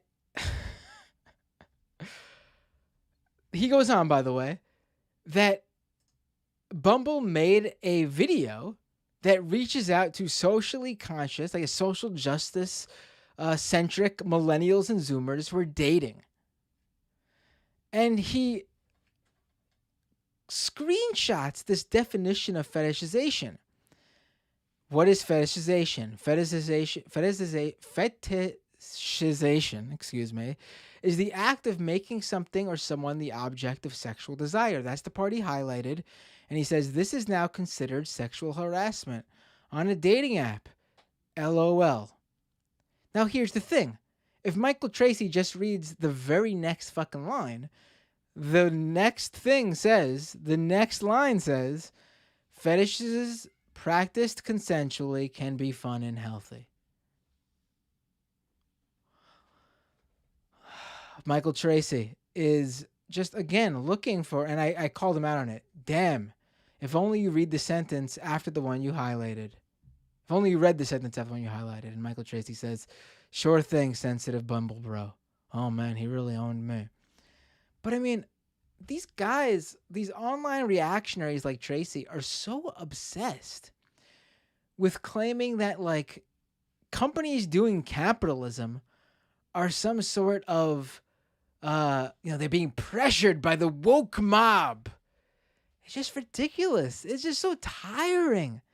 Like, first of all, I didn't even watch the ad because who the fuck cares? It's an advertisement. Why are you crying about an advertisement for a dating app, man? I mean, what really probably happened here, to be quite frank, is that Michael Tracy downloaded Bumble without knowing what it was, set up a profile, and got rejected or some shit, to be quite honest. Like, that seems like what, like, because why else would you whine about this? Literally, who cares? Who cares? Like, of course he's, like, open to, like, he has the freedom to criticize whatever he likes, of course. But, like, I have to question, why is he wasting the time on it, man? Like, the woke mob pressured dating apps to get involved in policing the nuances of interpersonal adult relationships. What really happened is a company saw, hey, there are all these women who care about feminist issues and social justice issues and consensual sexual acts, especially in the wake of people being more aware and tuned into these things after the Me Too movement.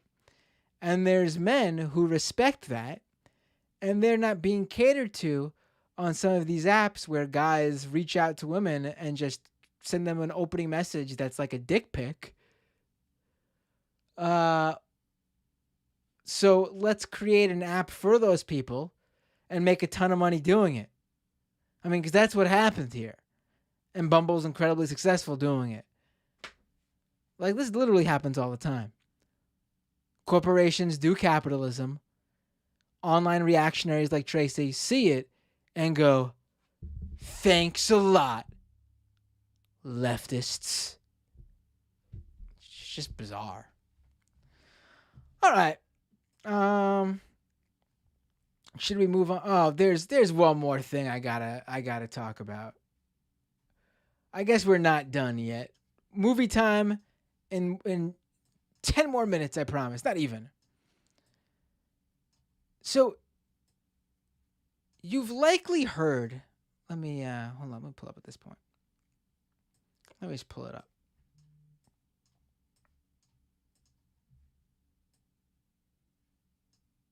All right. So by now you've probably heard that there was a public document request for Dr. Anthony Fauci's emails earlier this year, and they were released to the public.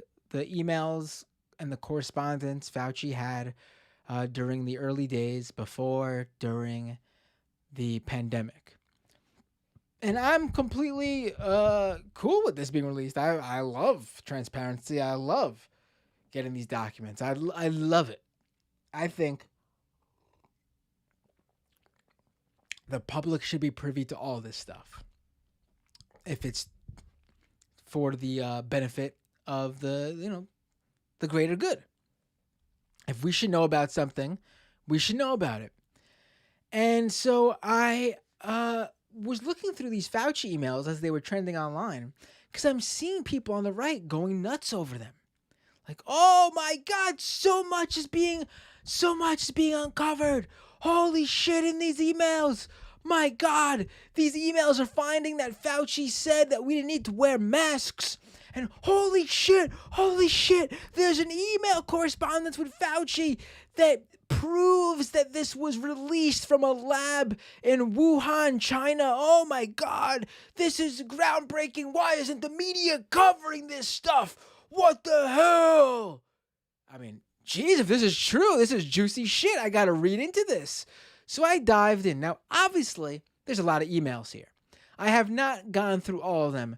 Perhaps there's something juicy in there I haven't come across yet. But I did check out the emails that were basically enwrapping was engaging the attention of the majority of the conservative social media sphere.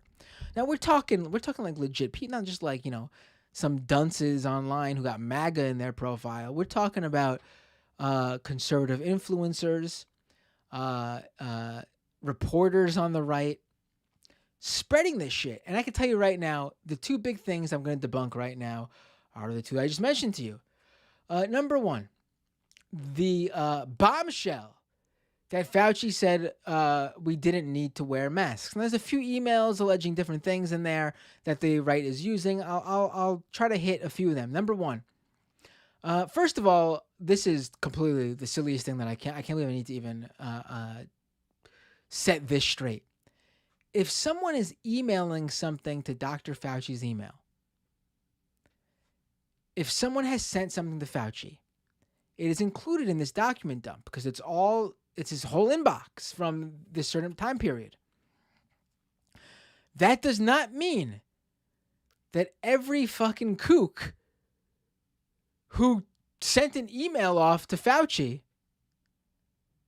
is some sort of legit name or like has some legit credential, and you should take what they say in their email at face value. For example, there's a bunch of just random emails from all sorts of no names, just nobodies, saying, we don't need to wear masks. It's not necessary. We should only the old people should be quarantined. Everyone else should be out there.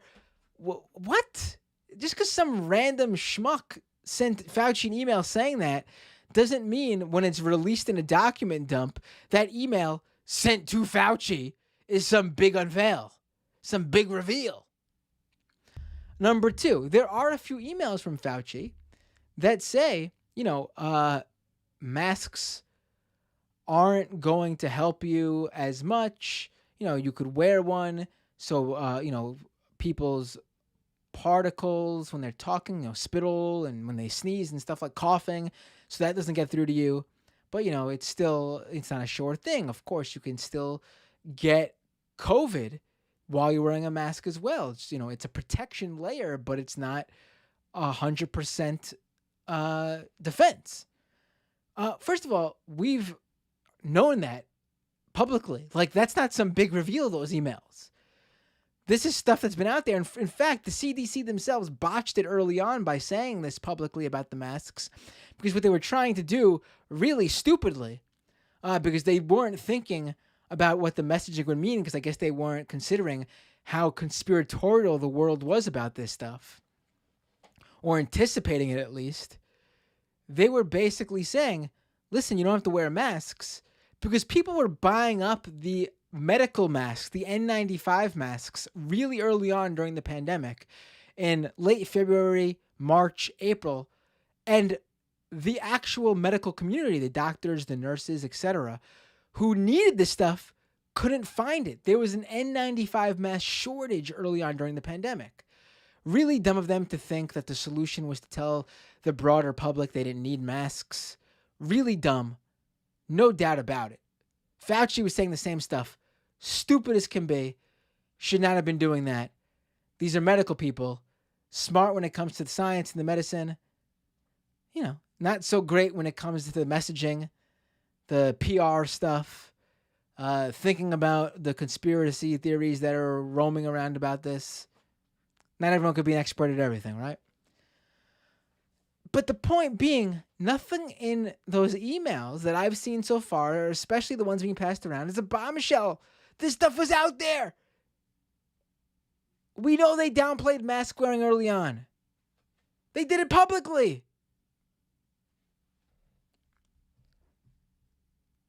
And then this one is amazing to me. This one is truly amazing to me. Let me pull this up on the feed here. Let's go to this tweet from user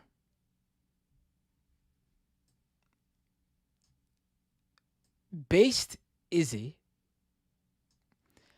And I should mention that Based Izzy says they're a national populist, which, says a lot there, but also says they're writer for Breaking 911. Now, that is a Twitter account with almost 1 million followers. That's a major source of news on Twitter. There's like those breaking news accounts. At Breaking News was probably the biggest one, even though I think that since has been shuttered. But there's a whole bunch that have opened up since. And Breaking 911's a big one. And people think that's a legit, like nonpartisan, just straight up reports breaking news Twitter account. And that's just not true. Especially if someone like Based Izzy is working for them. And let me go transparent here on the feed so you can see more.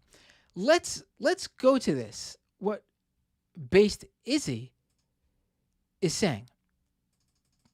Based Izzy claims to be a writer for Breaking 911. Holy fuck, it was made in a lab. Hashtag Fauci emails. Page 2285, documentcloud.org. The link in the screenshot right here to the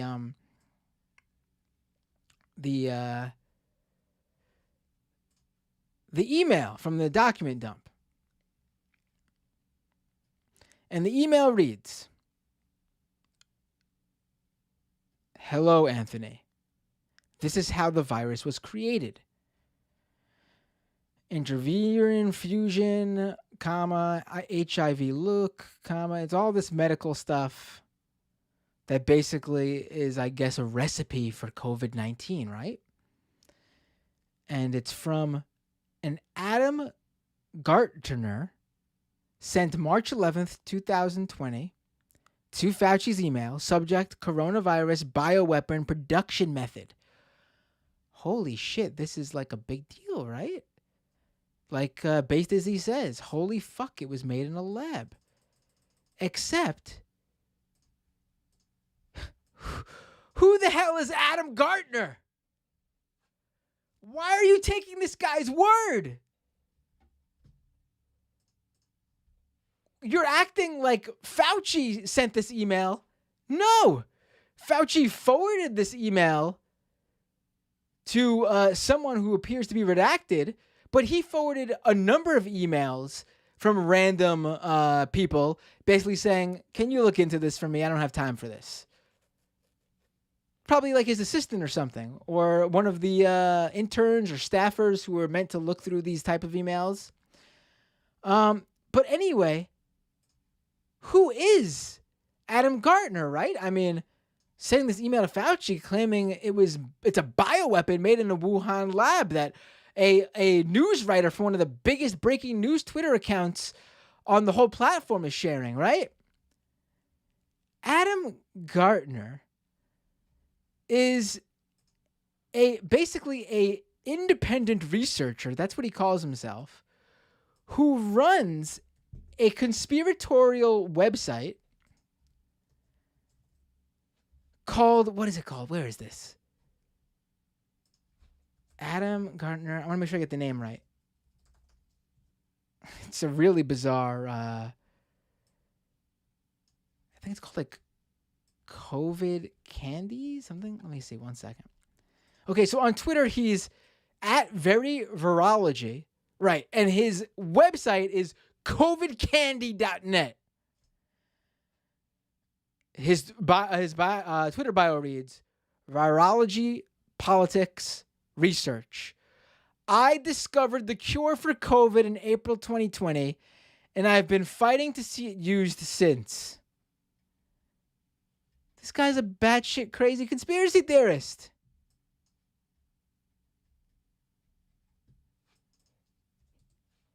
Fauci didn't send that email. Like, are you kidding me that you're like that's acceptable to this stuff? And by the way, the thing he was talking about is apparently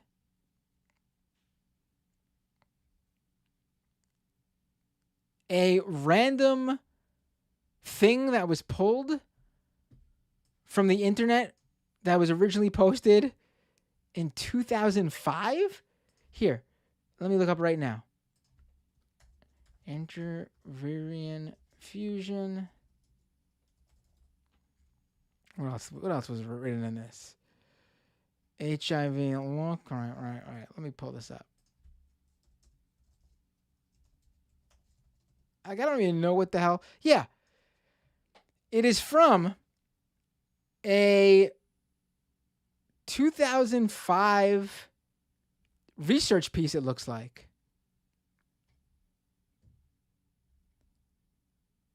I don't know if you guys realize this, but 2005, it's a lot of years before COVID-19. Please stop believing whatever you read online. Please understand who's pushing this stuff. Please understand that an email sent to someone is not confirmation of anything. Like, you can send me an email, Matt Binder secretly working undercover for President Trump. And then if my emails were FOIA'd and I fell under that and they were released, someone emailing me just baselessly claiming I secretly work for President Trump is not confirmation that I fucking secretly work for President Trump. Christ's sakes. All right. Are you guys ready to watch? Are you guys ready to tune in to this movie? Let's get ready. Let's get ready to do this. Let me set it all up.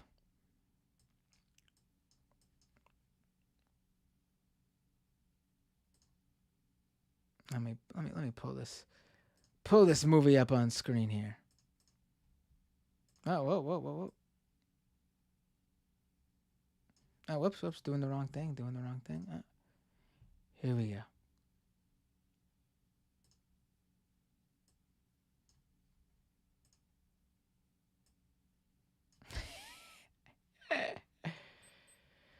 All right, ladies and gentlemen.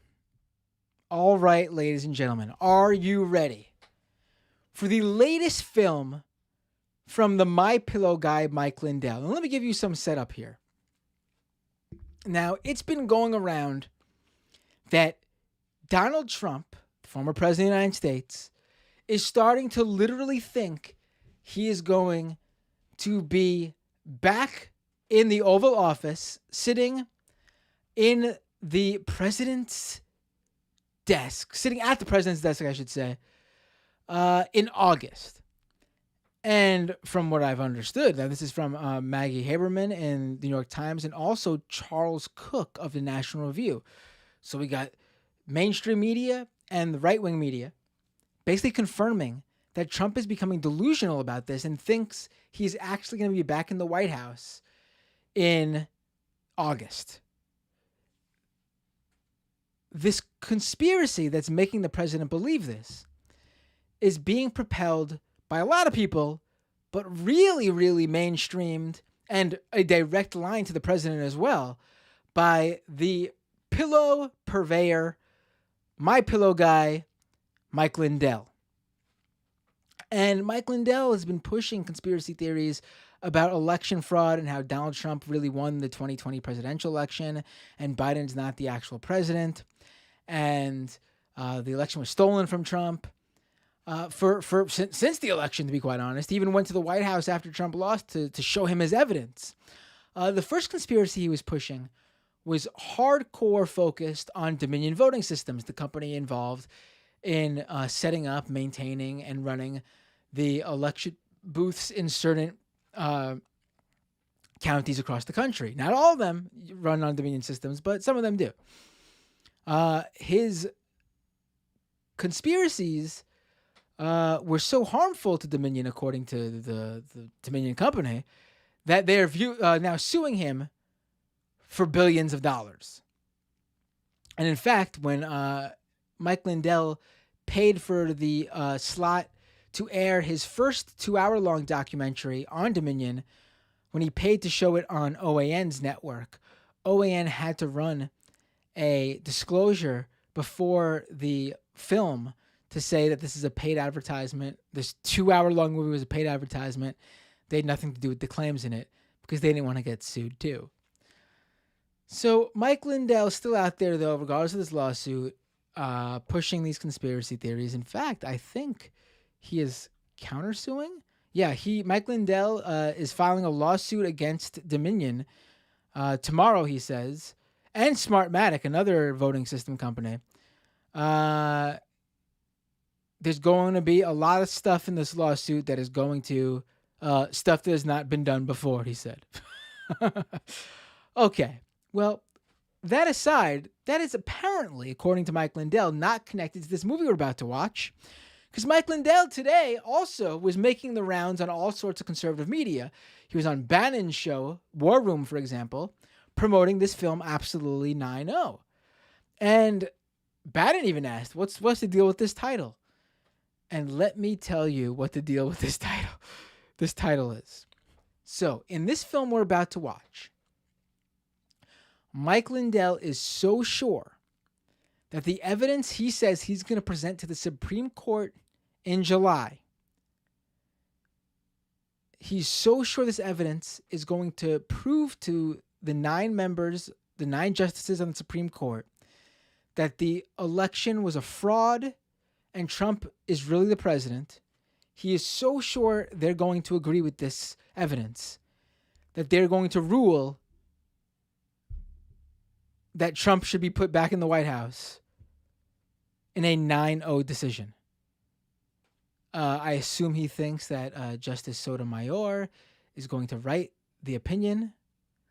I assume he also believes that Justice Breyer is going to announce that he is not going to retire until Trump is back in the White House, at which point he will immediately retire as an apology to Trump for all that just happened to him, and give Trump another SCOTUS pick. That's just, I'm spitballing here. Because for you to believe that there's going to be a 9-0 decision on this, you also believe what I just said about Sotomayor and Breyer. But anyway, let's watch this almost 30-minute video now where he will make the case, apparently, that the Supreme Court will overturn the election in a 9-0 decision. It's going to be fun. Grab your popcorn. Grab your soda. Grab your gummy worms, your Sour Patch Kids, your peanut M&Ms. Here we go.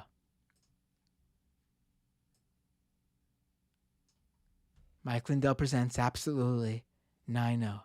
Oh, and it looked like... Hello, everyone. Wait a minute. For a I'm second, Mike it looked Lindell, like I was... and as you all know, Justice. on January 9th, I received evidence of a cyber attack orchestrated by China on our 2020 election. I took that one piece of evidence and I just went all in. This was something different nobody had seen. This was something that came through the machines, the Dominion machines, the Smartmatic and other machines. This was a cyber attack. I didn't know anything about cyber attacks. And boy, I had to learn real fast. And I hired I'm sure there's a lot of things you don't know about. Completely separate from cyber attacks, directly related to cyber attacks, adjacent to cyber attacks, and I'm sure we're going to hear about a lot of it in this film. experts.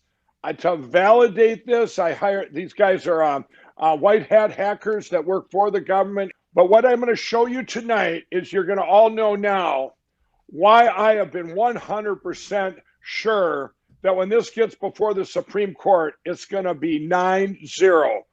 9-0 to pull this election down, and that this was 100% an attack by China on our country through these machines. When was the last, when was the last 9-0 Supreme Court decision?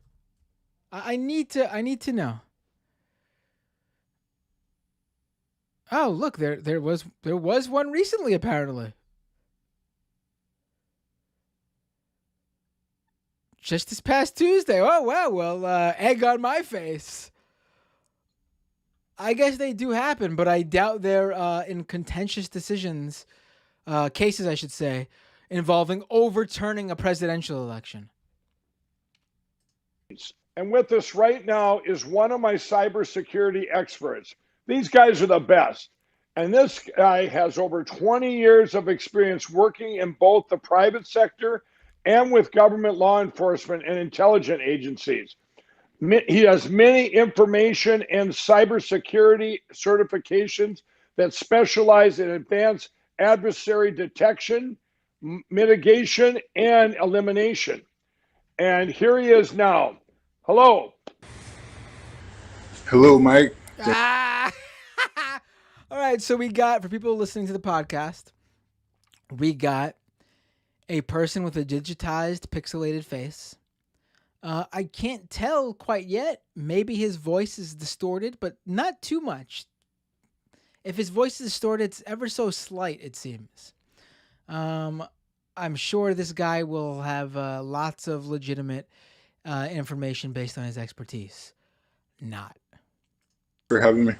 Yeah, thanks for all the work you've done for our country, and thanks for all the work you've done for myself. And I know I put yourself and many others through a couple months worth of work now just to get everything validated for our country, to show that this evidence is real.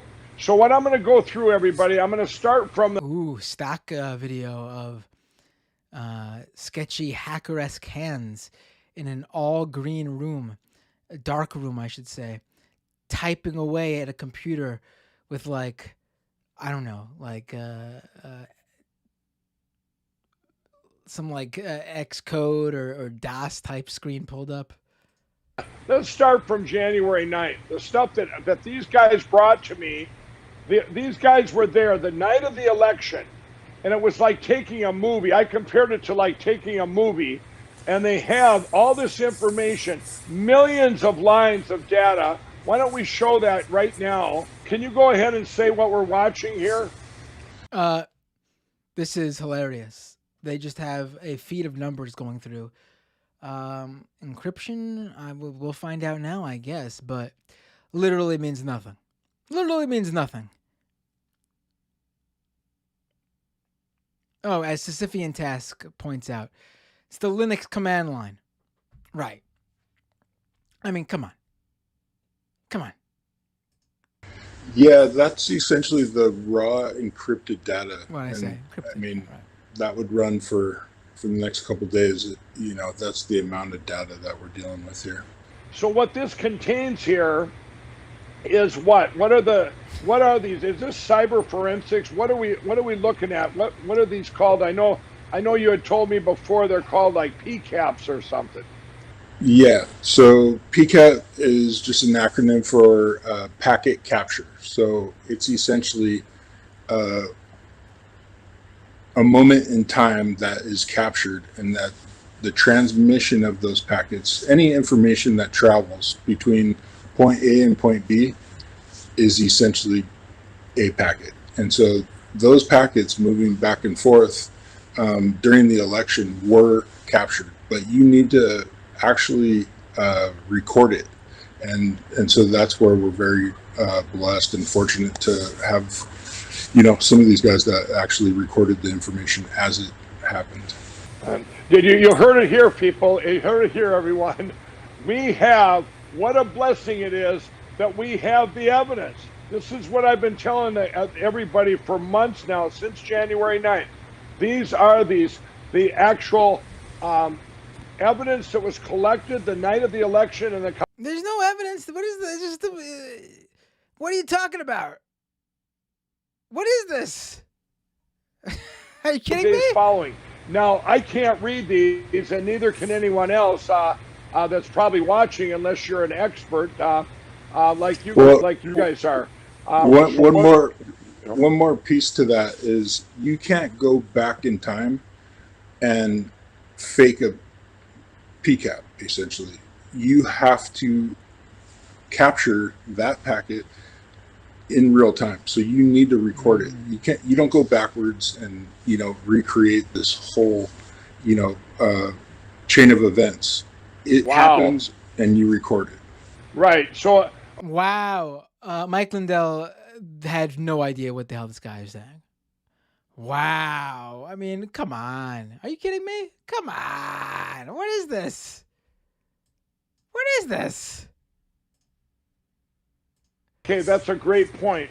So what he's saying there, everyone, is you can't go back in time and say, okay, I'm going to make these up. And also, you can't go back and change anything, right? If you have these PCAPs, you can't go change them. It's a blessing we have them. If we didn't have them, the evidence would be long gone, correct?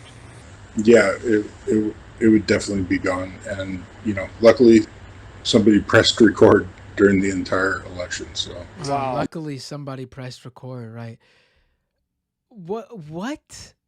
But literally, they just threw a bunch of moving numbers and letters on the screen. Literally, that's all they did. It means nothing. And they're attributing it to something.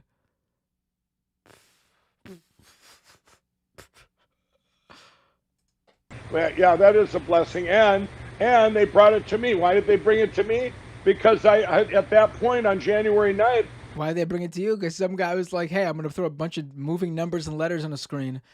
And you know who's fucking stupid enough to think it's something? That dumbass Mike Lindell. That's what happened here, buddy. That's why they brought it to you. Nobody else was. All the other evidence they found for November and December, I call it the organic cheating. All the, dead people voting, non-residents voting, all this other stuff. Everybody's so focused on that. And these guys, they're heroes that ended up collecting this the night of the election. So they bring it to me now, everybody, and I'm going, okay. I wanted to learn all I could about it, and one of the things is, now if you take this stuff here, and one of the things I asked you and many others, because I have many cyber experts, I'm going, is there any way, cyber experts, baby, love them cyber experts. I mean, I'm sure I got many cyber experts right here in the YouTube live chat, if you know what I mean, eh? You can go back in time and doctor it, change it. I think you compared it to like a forensic scene at a crime scene with like DNA evidence. Is that correct? We got a visualization of the crime scene. So really what you're looking at is, there's hash values which are unique to each item. Any change to that, it'll change the hash. So that's how you verify images, or the PCAP in this case. So when you're looking at this file, you make sure that it hasn't been doctored or anything's been done to it, because when you do the work, it needs to match that original file. And so that's where you start. How much do you think these guys we work to unencrypt and pull the data out how much identify money exactly do you think what happened during that period of time. Okay, so now when you in all your work in 20 years, then do you work with? What a great scam they're running on this guy. I mean, fuck, I wish I had some access to him. I'll make up some shit. Make a quick couple of grand, maybe even more. Maybe these guys might be making full-time annual salary off of this shit.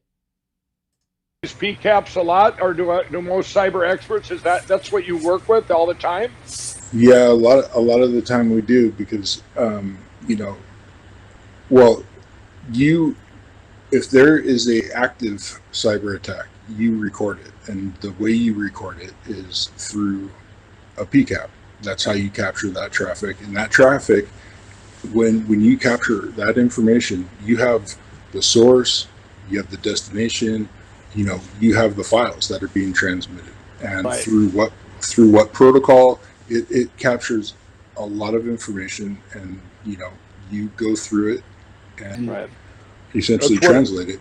Right. That's what took so long. I believe it's been a couple months now I've had yourself and many others validating and translating these CPACs, and there was literally thousands of hacks, right? These numbers were moving faster. Yeah. Well, there were looks like I'm like following through the Matrix, right? There were a lot successful. Some were just doing reconnaissance, and others were flipping votes. And so it would go in and identify where it needed to flip, and then it would flip. So yeah, there was a lot of activity. So what I had you guys do was go out and get 20, just grab 20 of the. So I just want to lay this down. So a PCAP is an application programming interface that captures live network packet data from OSI model layers 2 to 7. I'm just reading off what I'm. In the field of computer networking administration, PCAP is an application programming interface for capturing network traffic. Okay. Packet capture. A listener, PCAP is spelled PCAP.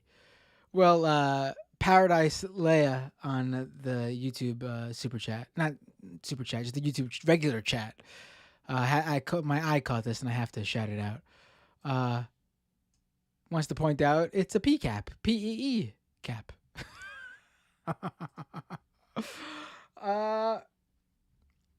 Let's continue. I can't even. This is the thing is I can't tell if Mike Lindell is in on it or if he's also getting duped. I mean, he's definitely getting duped by these guys, but is he in on that this all doesn't make any sense to anyone?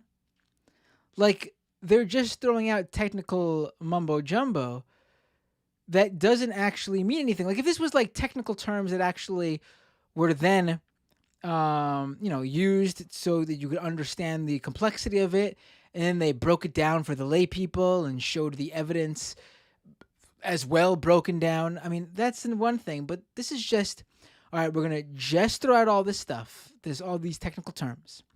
We're just going to show these fancy schmancy numbers and letters moving fast on a computer screen that looks like a hacker would use it. And we're not going to break it down. We're not going to explain it. We're just going to throw this all out there, give it straight up to the viewer, and they're going to be so overwhelmed with these terms and these visuals that they're going to go, holy shit, look at all these technical terms, all these visuals. This must make sense to somebody. It's legit. I mean, I can't tell where him being duped ends and him duping other people begins.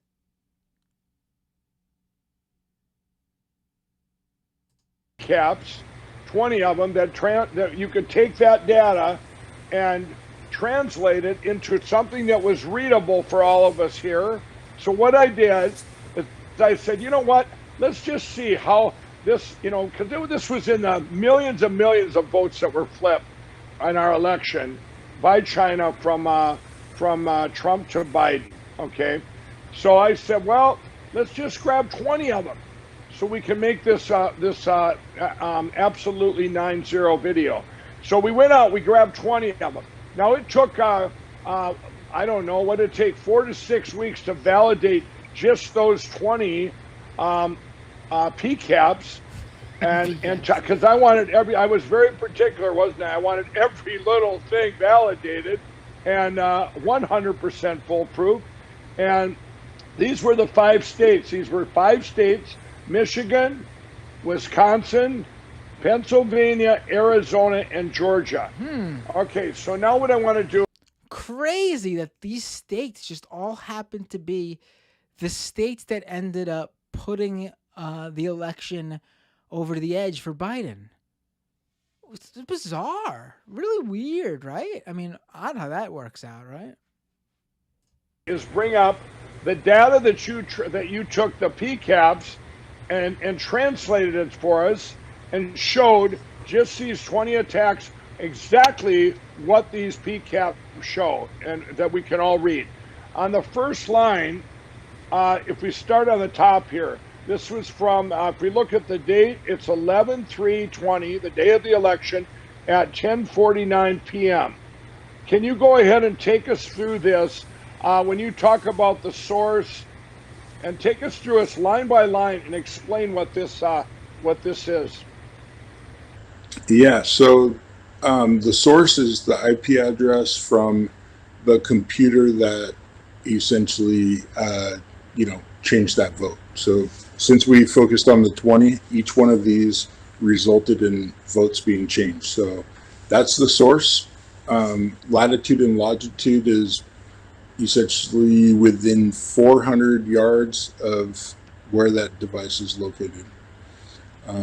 Beijing, obviously China, province, city. And then this next part is the network that was pulled out of the PCAP, essentially. But, some of this is in Chinese. So when you translate it, you just want to make sure, and, as you've asked us to do, double, triple, quadruple, validate. And Right. so we've been going through, making sure the translations and all the information checks out. So what he's saying here, everybody, is what I did is I made them all validate the validation. Isn't that correct? Yeah, so we, because we're dealing with other languages, we validated the validation that was validated. So the next line there, which is the network code, what would that be? Yeah, so that's essentially from the registration of that IP. So, most every single IP is registered to somebody. And so when you look at that here we go. that network range, I'm taking this all in because I got something to say here. identify who the registered owner is. Right. So that's where it comes down. Okay, so you got all of this information from the PCAPs, is that correct? Yeah. The next line, it says target. Now, we just went through, which would be the hacker or the attacker, so to speak, correct? And now we're going to get into the target, which is, I guess I could pull that out. The target, that's the target. Would that be the Okay, let's go back here because I have a bunch of things to talk about here. So first of all, it's come out that this information that we just saw here aren't even PCAPs. It's hex. And I got to be honest, I'm no expert when it comes to this stuff, like the networking, security and stuff like that. That's not my forte.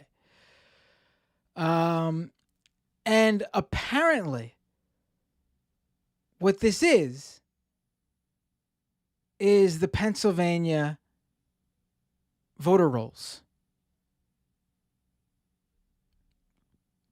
From what I'm reading online from people who do know about this stuff,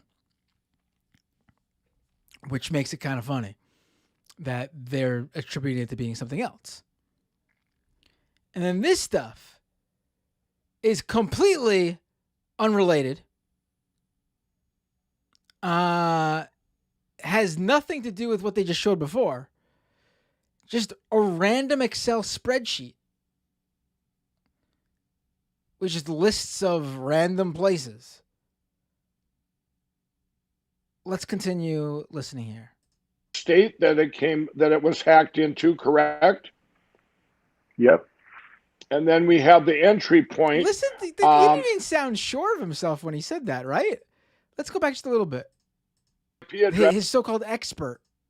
And then again, the longitude, latitude, and the state that it was hacked into, correct? Yep.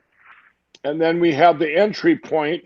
There's Delta County here in this case, and then the network registration. What is it? So the network registration, that also, all this stuff came right out of the PCAPs that's preserved in time. You can't change it. And when you have it, it's 100%. It's non-negotiable. It's not, here it is. This is what it is. Is that correct? Yeah, I think we were saying that this isn't subjective. It just is what it is. It's fact. The information, speaks for itself, and right. You go from there. So before we go to the last couple lines, I want to ask you this: if you are going to prove a case, a cyber case, a cyber attack, and oh my God, if you had okay, they just showed a graphic on air. That was a loading screen. When it hits 100, right. It so before we go to the attack. last couple lines, I want to ask you this: if you are going to prove a case, a cyber attack, and if you had a wish list, like let's say, you know, obviously when I came to you and said, and others and said, hey, I have something that's really going to change the world. It's good because these guys brought me these, I didn't know they were called PCAPs at the time, but I knew they were from the night of the election. I can't get over how many times you're saying PCAPs. What would you say if you could have your wish list to 100% prove something? Is this what it would be? What would it be in a cyber attack? Yeah. This is 100%. I mean, this is what you would want. Yeah. A lot of times, you know, you come in, at least, you know, in our line of work, we get called in after the attack. So this was something. Again, there's no connection to anything they just showed to the information they're pulling out of there. I got to make this super clear.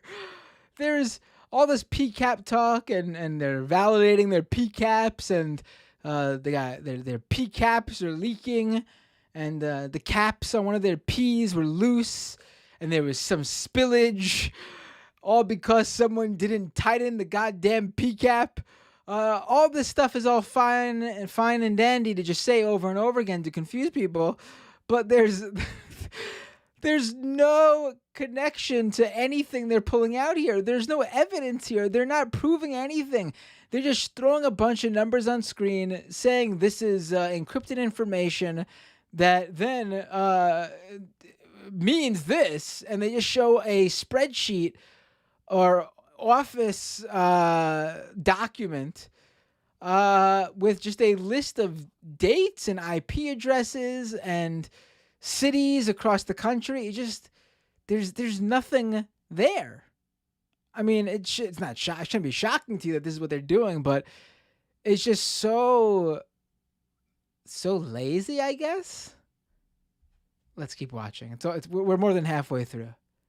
That was captured during the attack.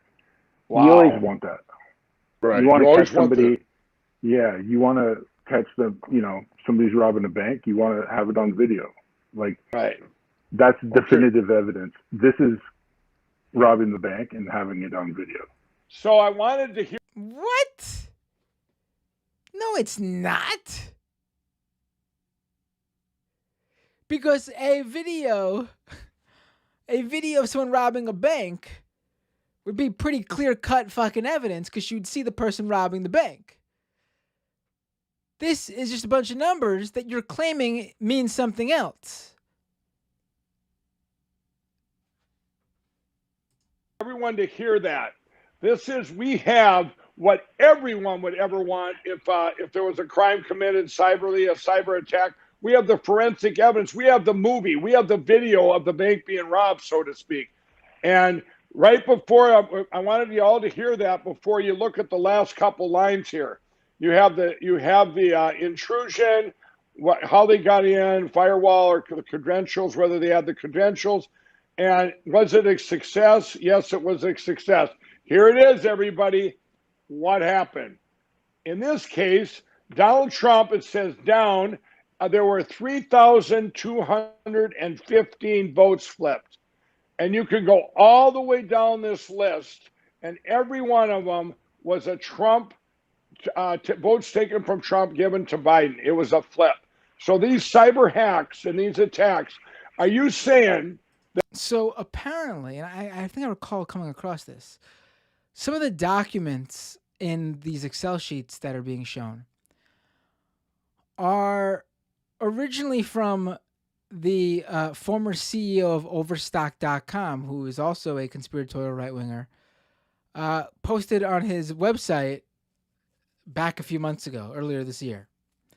So, I mean, this isn't even breaking falsified documents. These numbers here at the end came right off of those PCAPs. Is that correct? Yeah, those, I mean, they're specific numbers, right?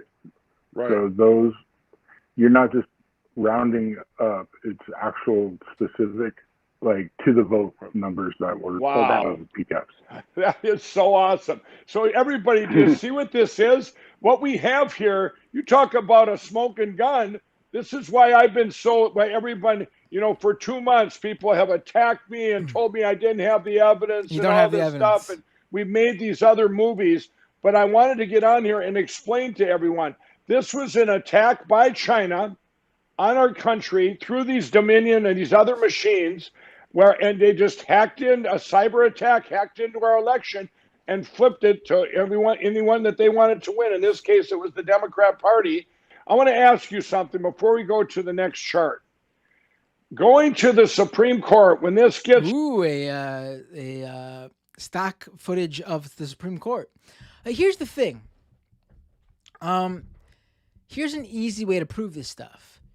You release the files, open source, throw it on GitHub or whatever, your documents, your PCAPs, your hex files, your spreadsheets, whatever. Release them.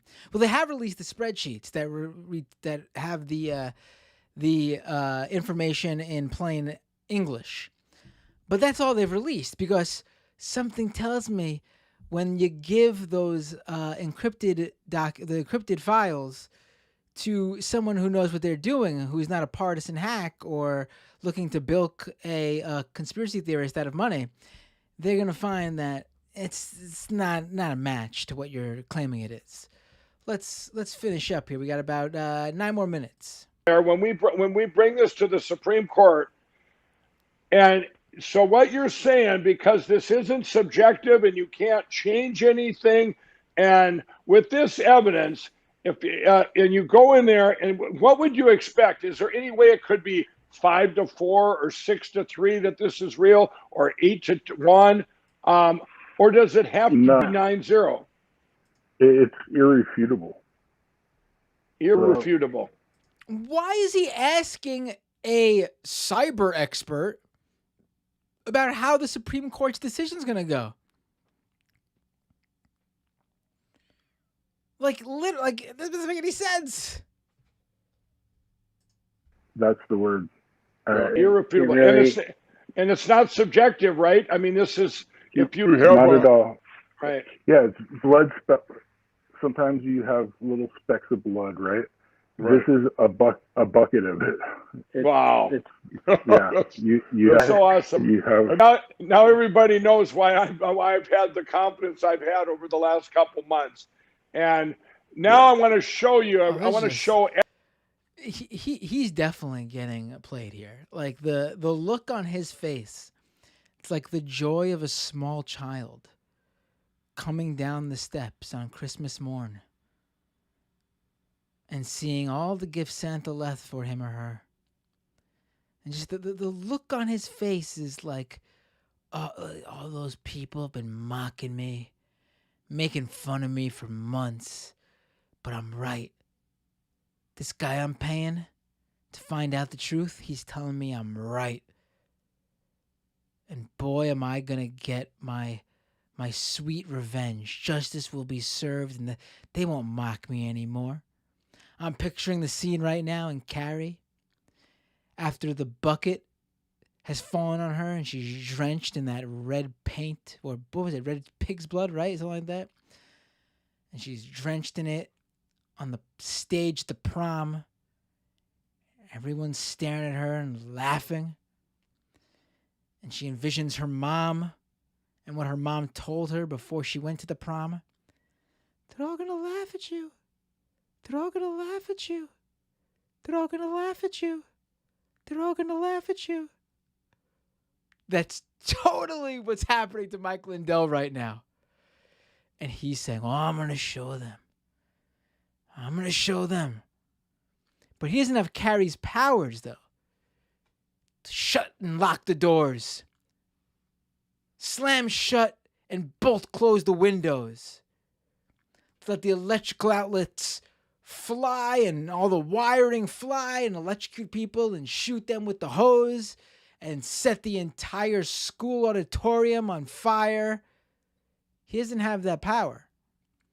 But what he thinks he does have is the ability to show the truth to SCOTUS, get the election results overturned, and get Donald Trump back into the White House.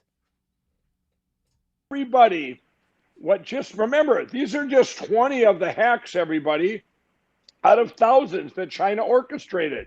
And so whether you're a Democrat or Republican, this is the most serious thing that's ever happened. This is the biggest crime against our country and humanity I could think of ever. So now let's pull up the next chart here. And what it's going to show everybody is just remember, I just had 20 of the attacks, 20 of the thousands of attacks on our 2020 election by China. I just took 20 of them, and I had 20 of them validated and revalidated and revalidated. So right now, as we pull up this chart, I'm going to show you what those 20 attacks did. What they did, if you look at Pennsylvania here, it's where it said Biden won by over 80,000. Just with these attacks that we showed you, this small sampling, Donald Trump won by over 107,000. Oh. You go to Georgia, they say Biden won by 11,779. Just with this small sampling of the attacks, Donald Trump won by over 35,000 votes. Arizona, same story, over 10,000 votes for Biden. And after you add in this small sampling of the attacks, Donald Trump wins by almost 37,000. You go to Michigan. It says Biden won. Remember, we had the big thing in Michigan where they injected votes there. But you have 154,000 plus votes in Michigan. Votes there, right. And with this small sampling of hacks, these 20 attacks, just 20 of them, now Donald Trump wins Michigan by over 48,000 votes. Now when you go to Wisconsin, you can see Donald Trump lost by over 20,000 votes, but he really wins by over 49,000, almost 50,000 votes. And realize this was just 20 love how insane he sounds. We go to Wisconsin where Donald Trump lost by 20,000 votes, but he really wins by 49,000 votes. It's like playing. It's like a magic kid playing with their imagination. It's like just making up stuff wholesale right here. Thousands of attacks. This is why when we say that Donald Trump really won this election by like almost 80 million to 68 million for Biden, how can you switch tens of millions of votes? It had to be done with computers. It had to be done with the machines, through all these machines. Well, they're also counting the paper ballots in Arizona, for example, in their audit, and searching the paper ballots for bamboo, because obviously only the Chinese, communist China, would use paper with bamboo in it. Obviously. So, I mean, Mike Lindell's wrong there, even in their own conspiracy. Clearly, it's not all just digital, buddy. And China did it. It's a cyber attack of historical proportions.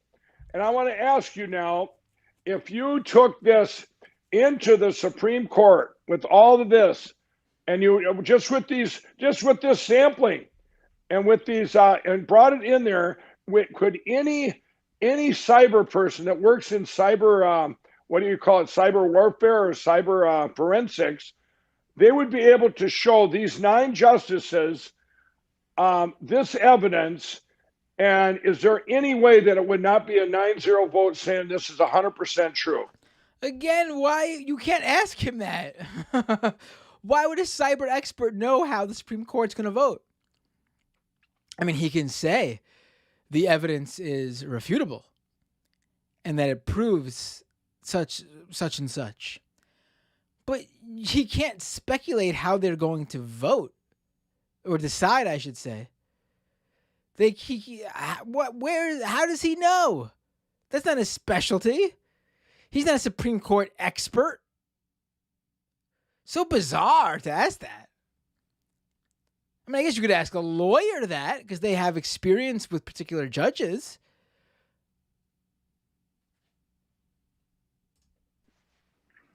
No. And he answers it. Listen, I am someone who does politics political news, covers the news for a living. If you were to ask me how the Supreme Court would vote on a certain position, I mean, I guess I could evaluate their previous cases, and I know the Supreme Court justices in terms of who they are, where their politics align, how they view the law.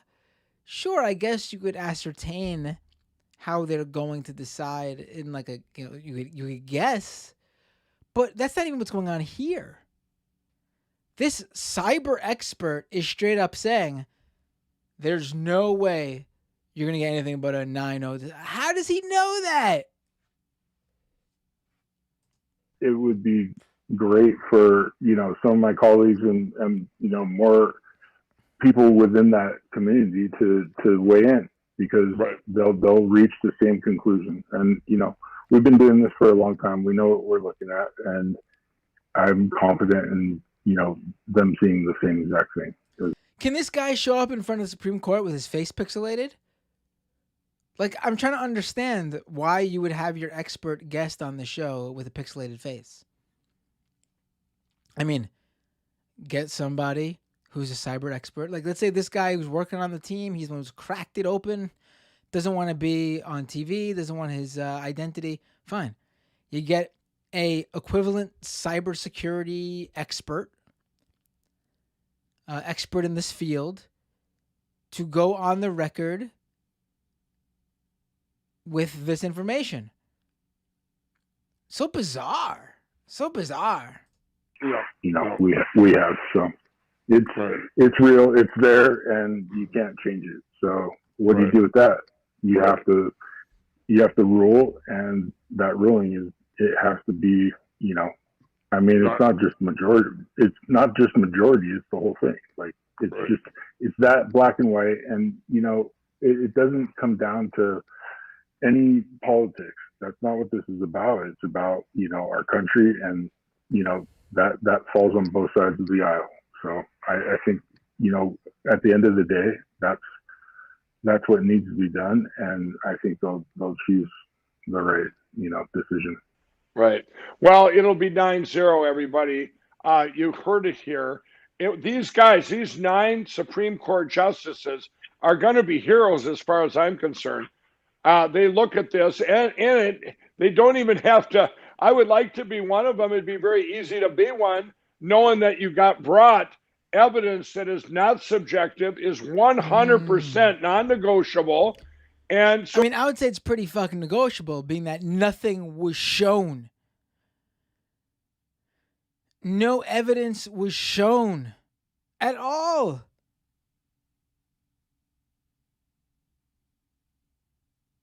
It's a very easy decision for all 9 of them. Everybody, you have to realize that these are 9 justices. They are Americans. They grew up here. They have families. They have grandchildren, and they have neighbors. They have friends. It doesn't matter if you're a Democrat or Republican or what you are. This was 100% attack by China, the CCP coming into our country, and they just happened to use the Democratic Party. That's who they picked to do it with. Oh, just happened to, I'm sure. I don't know what his play is here. Maybe he thinks he's going to convince some independents, moderates, some Democrats that this is true. But I don't think I've heard from any conspiracy theorist, right-winger, say, the poor Democratic Party, they were just used by communist China. Weird phrasing by Mike Lindell there. You know what? The Democrats warned us about this, everybody. They warned us about this for a long time, that these machines could get hacked. We recently I actually held a demonstration for my colleagues here at the Capitol, where we brought in folks who, before our eyes, hacked election machines. Those that are being used in many states, but are not state of the art from our perspective. We're very concerned because there's only 3 companies. You could easily hack into them. It makes it seem like all these states are doing different things, but in fact, 3 companies are controlling them. 40 concerns about hacking into voting machines. I mean, it's certainly a concern. Didn't happen here, though. 30% of American voters use voting machines that researchers have found have serious security flaws, including backdoors. These companies are accountable to no one. They won't answer basic questions about their cybersecurity practices, and the biggest companies won't answer any questions at all. 5 states have no paper trail, and that means there is no way to prove the numbers the voting machines put out are legitimate. So much for cybersecurity really giving 101. Senator Wyden I know a lot of time America's here. voting machines are vulnerable because my colleagues and I have hacked them repeatedly. We've created attacks that can spread from machine to machine like a computer virus and silently change election outcomes. And in every single case, we've found ways for attackers to sabotage machines and to steal votes. Early voters in Georgia in Oh, they're really 2018 going with the, saw machines deleting votes and Really weird, though, that you found so many Democrats worried about this issue. Why weren't the Republicans so worried about this if this was so obviously going to happen to Donald Trump? So weird. So bizarre. them to other candidates. And you say hacked, what were they able to do once they gained access to the machines? Oh, all sorts of things. They could manipulate the outcome of the vote. They could manipulate the tally. They could delete the tally. And they could compromise the vote in any number of ways. I'm pretty sure my undergrad computer security class at Michigan could have changed the outcome of the 2016 Michigan election if we wanted to. It is that bad. And we have a combination of very powerful adversaries and unfortunately quite vulnerable and obsolete systems. That's why I say it's only a matter of time. I feel like it should be noted, though, that all these have to do with specific machines, and I mean, you would need some really sophisticated, on the ground type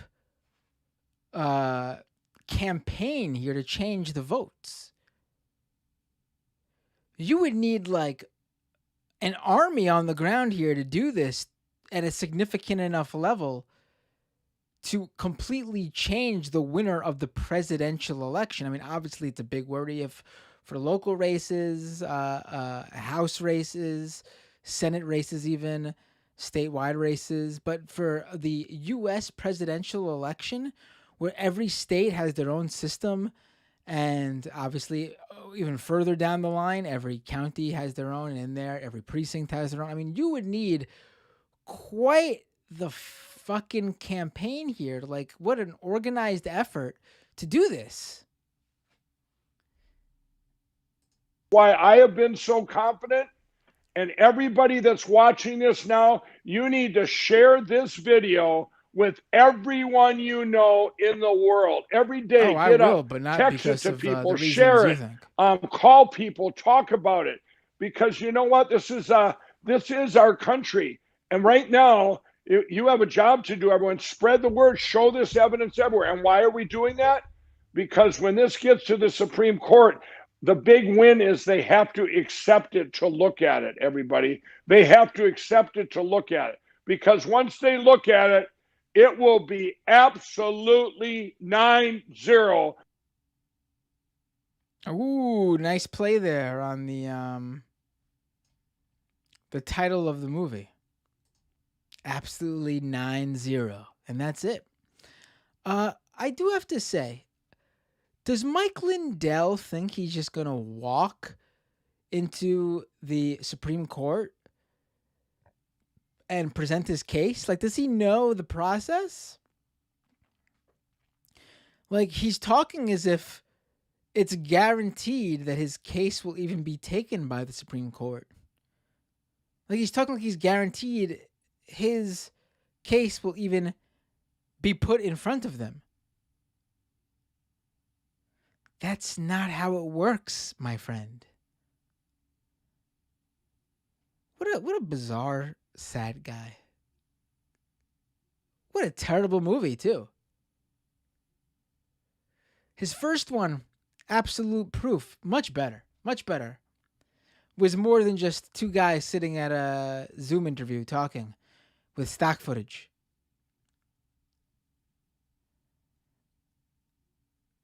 Well, I mean, he said the name of the movie though. That's how you know it's a well-rounded production, right? Ending it on that high note. Poor Mike Lindell. Haunted by the idea that he has the truth. The only one who has the truth. But no one believes him. They're all going to laugh at you. They're all going to laugh at you. They're all going to laugh at you. They're all going to laugh at you. All right, ladies and gentlemen, I'm going to read the super chats, and that's the show. I hope you enjoyed watching that movie with us. With me. We're us. We could be us. I did it again. I got to remember. It's so much easier to not mess with that and just change the scene here. I'm so silly. Let's go to the super chats. Oh, we got two new patrons during this episode. You know how I roll. Got to give a shout out right away the second I see you. Join the Patreon. CHX Misty and Frank H. Thank you so much for becoming patrons. It truly does mean the world to me. I mean, this past month was the first time since the beginning of the pandemic that the show didn't have a net positive in subscriber growth from the month before. It was bound to happen, but it's disappointing. And glad to see we're back on our upward move, I guess, back to the number we were at a month ago. But couldn't do it without you guys becoming patrons. Again, if you aren't already a patron and you're watching this, think about becoming a patron at patreon.com/MattBinder. Let's go to super chats if there's any more. We will take calls next week, I promise. I had a lot of stuff I wanted to cover today.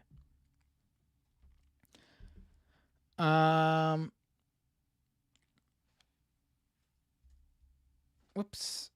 Where's those super chats? Okay. Penelope with a super chat. Drop my Sirius XM subscription so I could continue to support you and all the other great independent shows that I found via your show and Majority Report. Oh, why thank you, Penelope. And for that, you get a... Thank you. Abby with a super chat. Tracy should go on Writer, the dating app for conservatives. Right? Andy with a super chat. Cyber expert here. Internet crimes are like DNA. Right? This was just absurd, right? Paradise with a super chat. Yay, Matt read my dumb hi messages. Go PCAPs. And the final super chat I see here from Prairie Fire. This stuff will be fun during my state senate run. Are you going to run for state senate, Prairie? That's, what's his face? Having a mental block. Oh, Tronin says, crazy releases in the WWE this week. Also, did you get a chance to watch Double or Nothing last weekend? I did not watch Double or Nothing.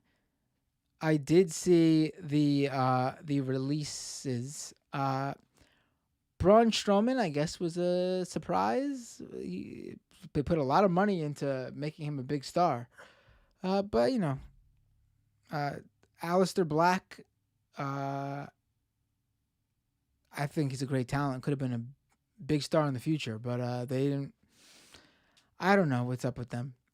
Ruby Riott, I liked her a lot, but she was being underused there. I mean, I think most of the people they released will find greener grass somewhere else, to be honest.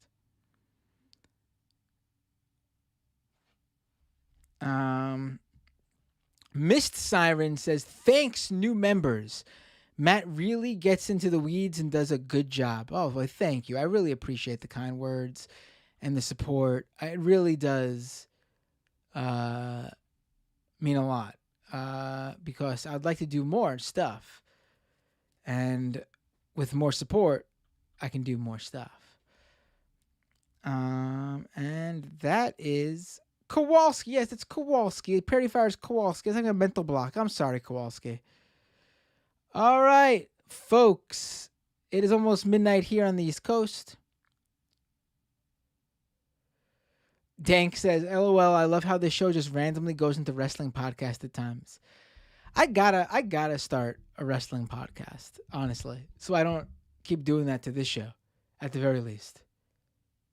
Right? All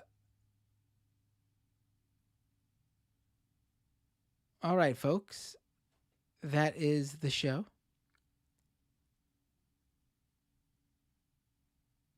And what? Oh yeah, Kowalski from Nebraska, the Majority Report superfan, regular caller to the Majority Report. Also watches Doomed. And also I want to point out that I was supposed to be on, as you guys know, I am a regular guest / co-host on the Majority Report Thursdays for the fun half of the show, where I join Emma, Matt Leck, Brendan, and sometimes Brendan of the Discourse. And today, there was no second half of the show. They took a tech day. You guys want to know how I found out about that? My dad messaged me. Hey, Matt, you're not doing the show? What? What are you talking about, Dad? Sam said on the end of yesterday's show, he said they were taking a tech day and there'd be no fun half. What? What? He didn't tell me. And then I messaged them. Hey guys, no show today? What happened? Oh, yeah, LOL. Forgot to tell you. Amazing. Anyway, subscribe, like the video, subscribe to the channel. Thank you all for all your support. Means the world. Another great show on the way for next week's Doomed. And I will see you guys all then, which is next time on Doomed.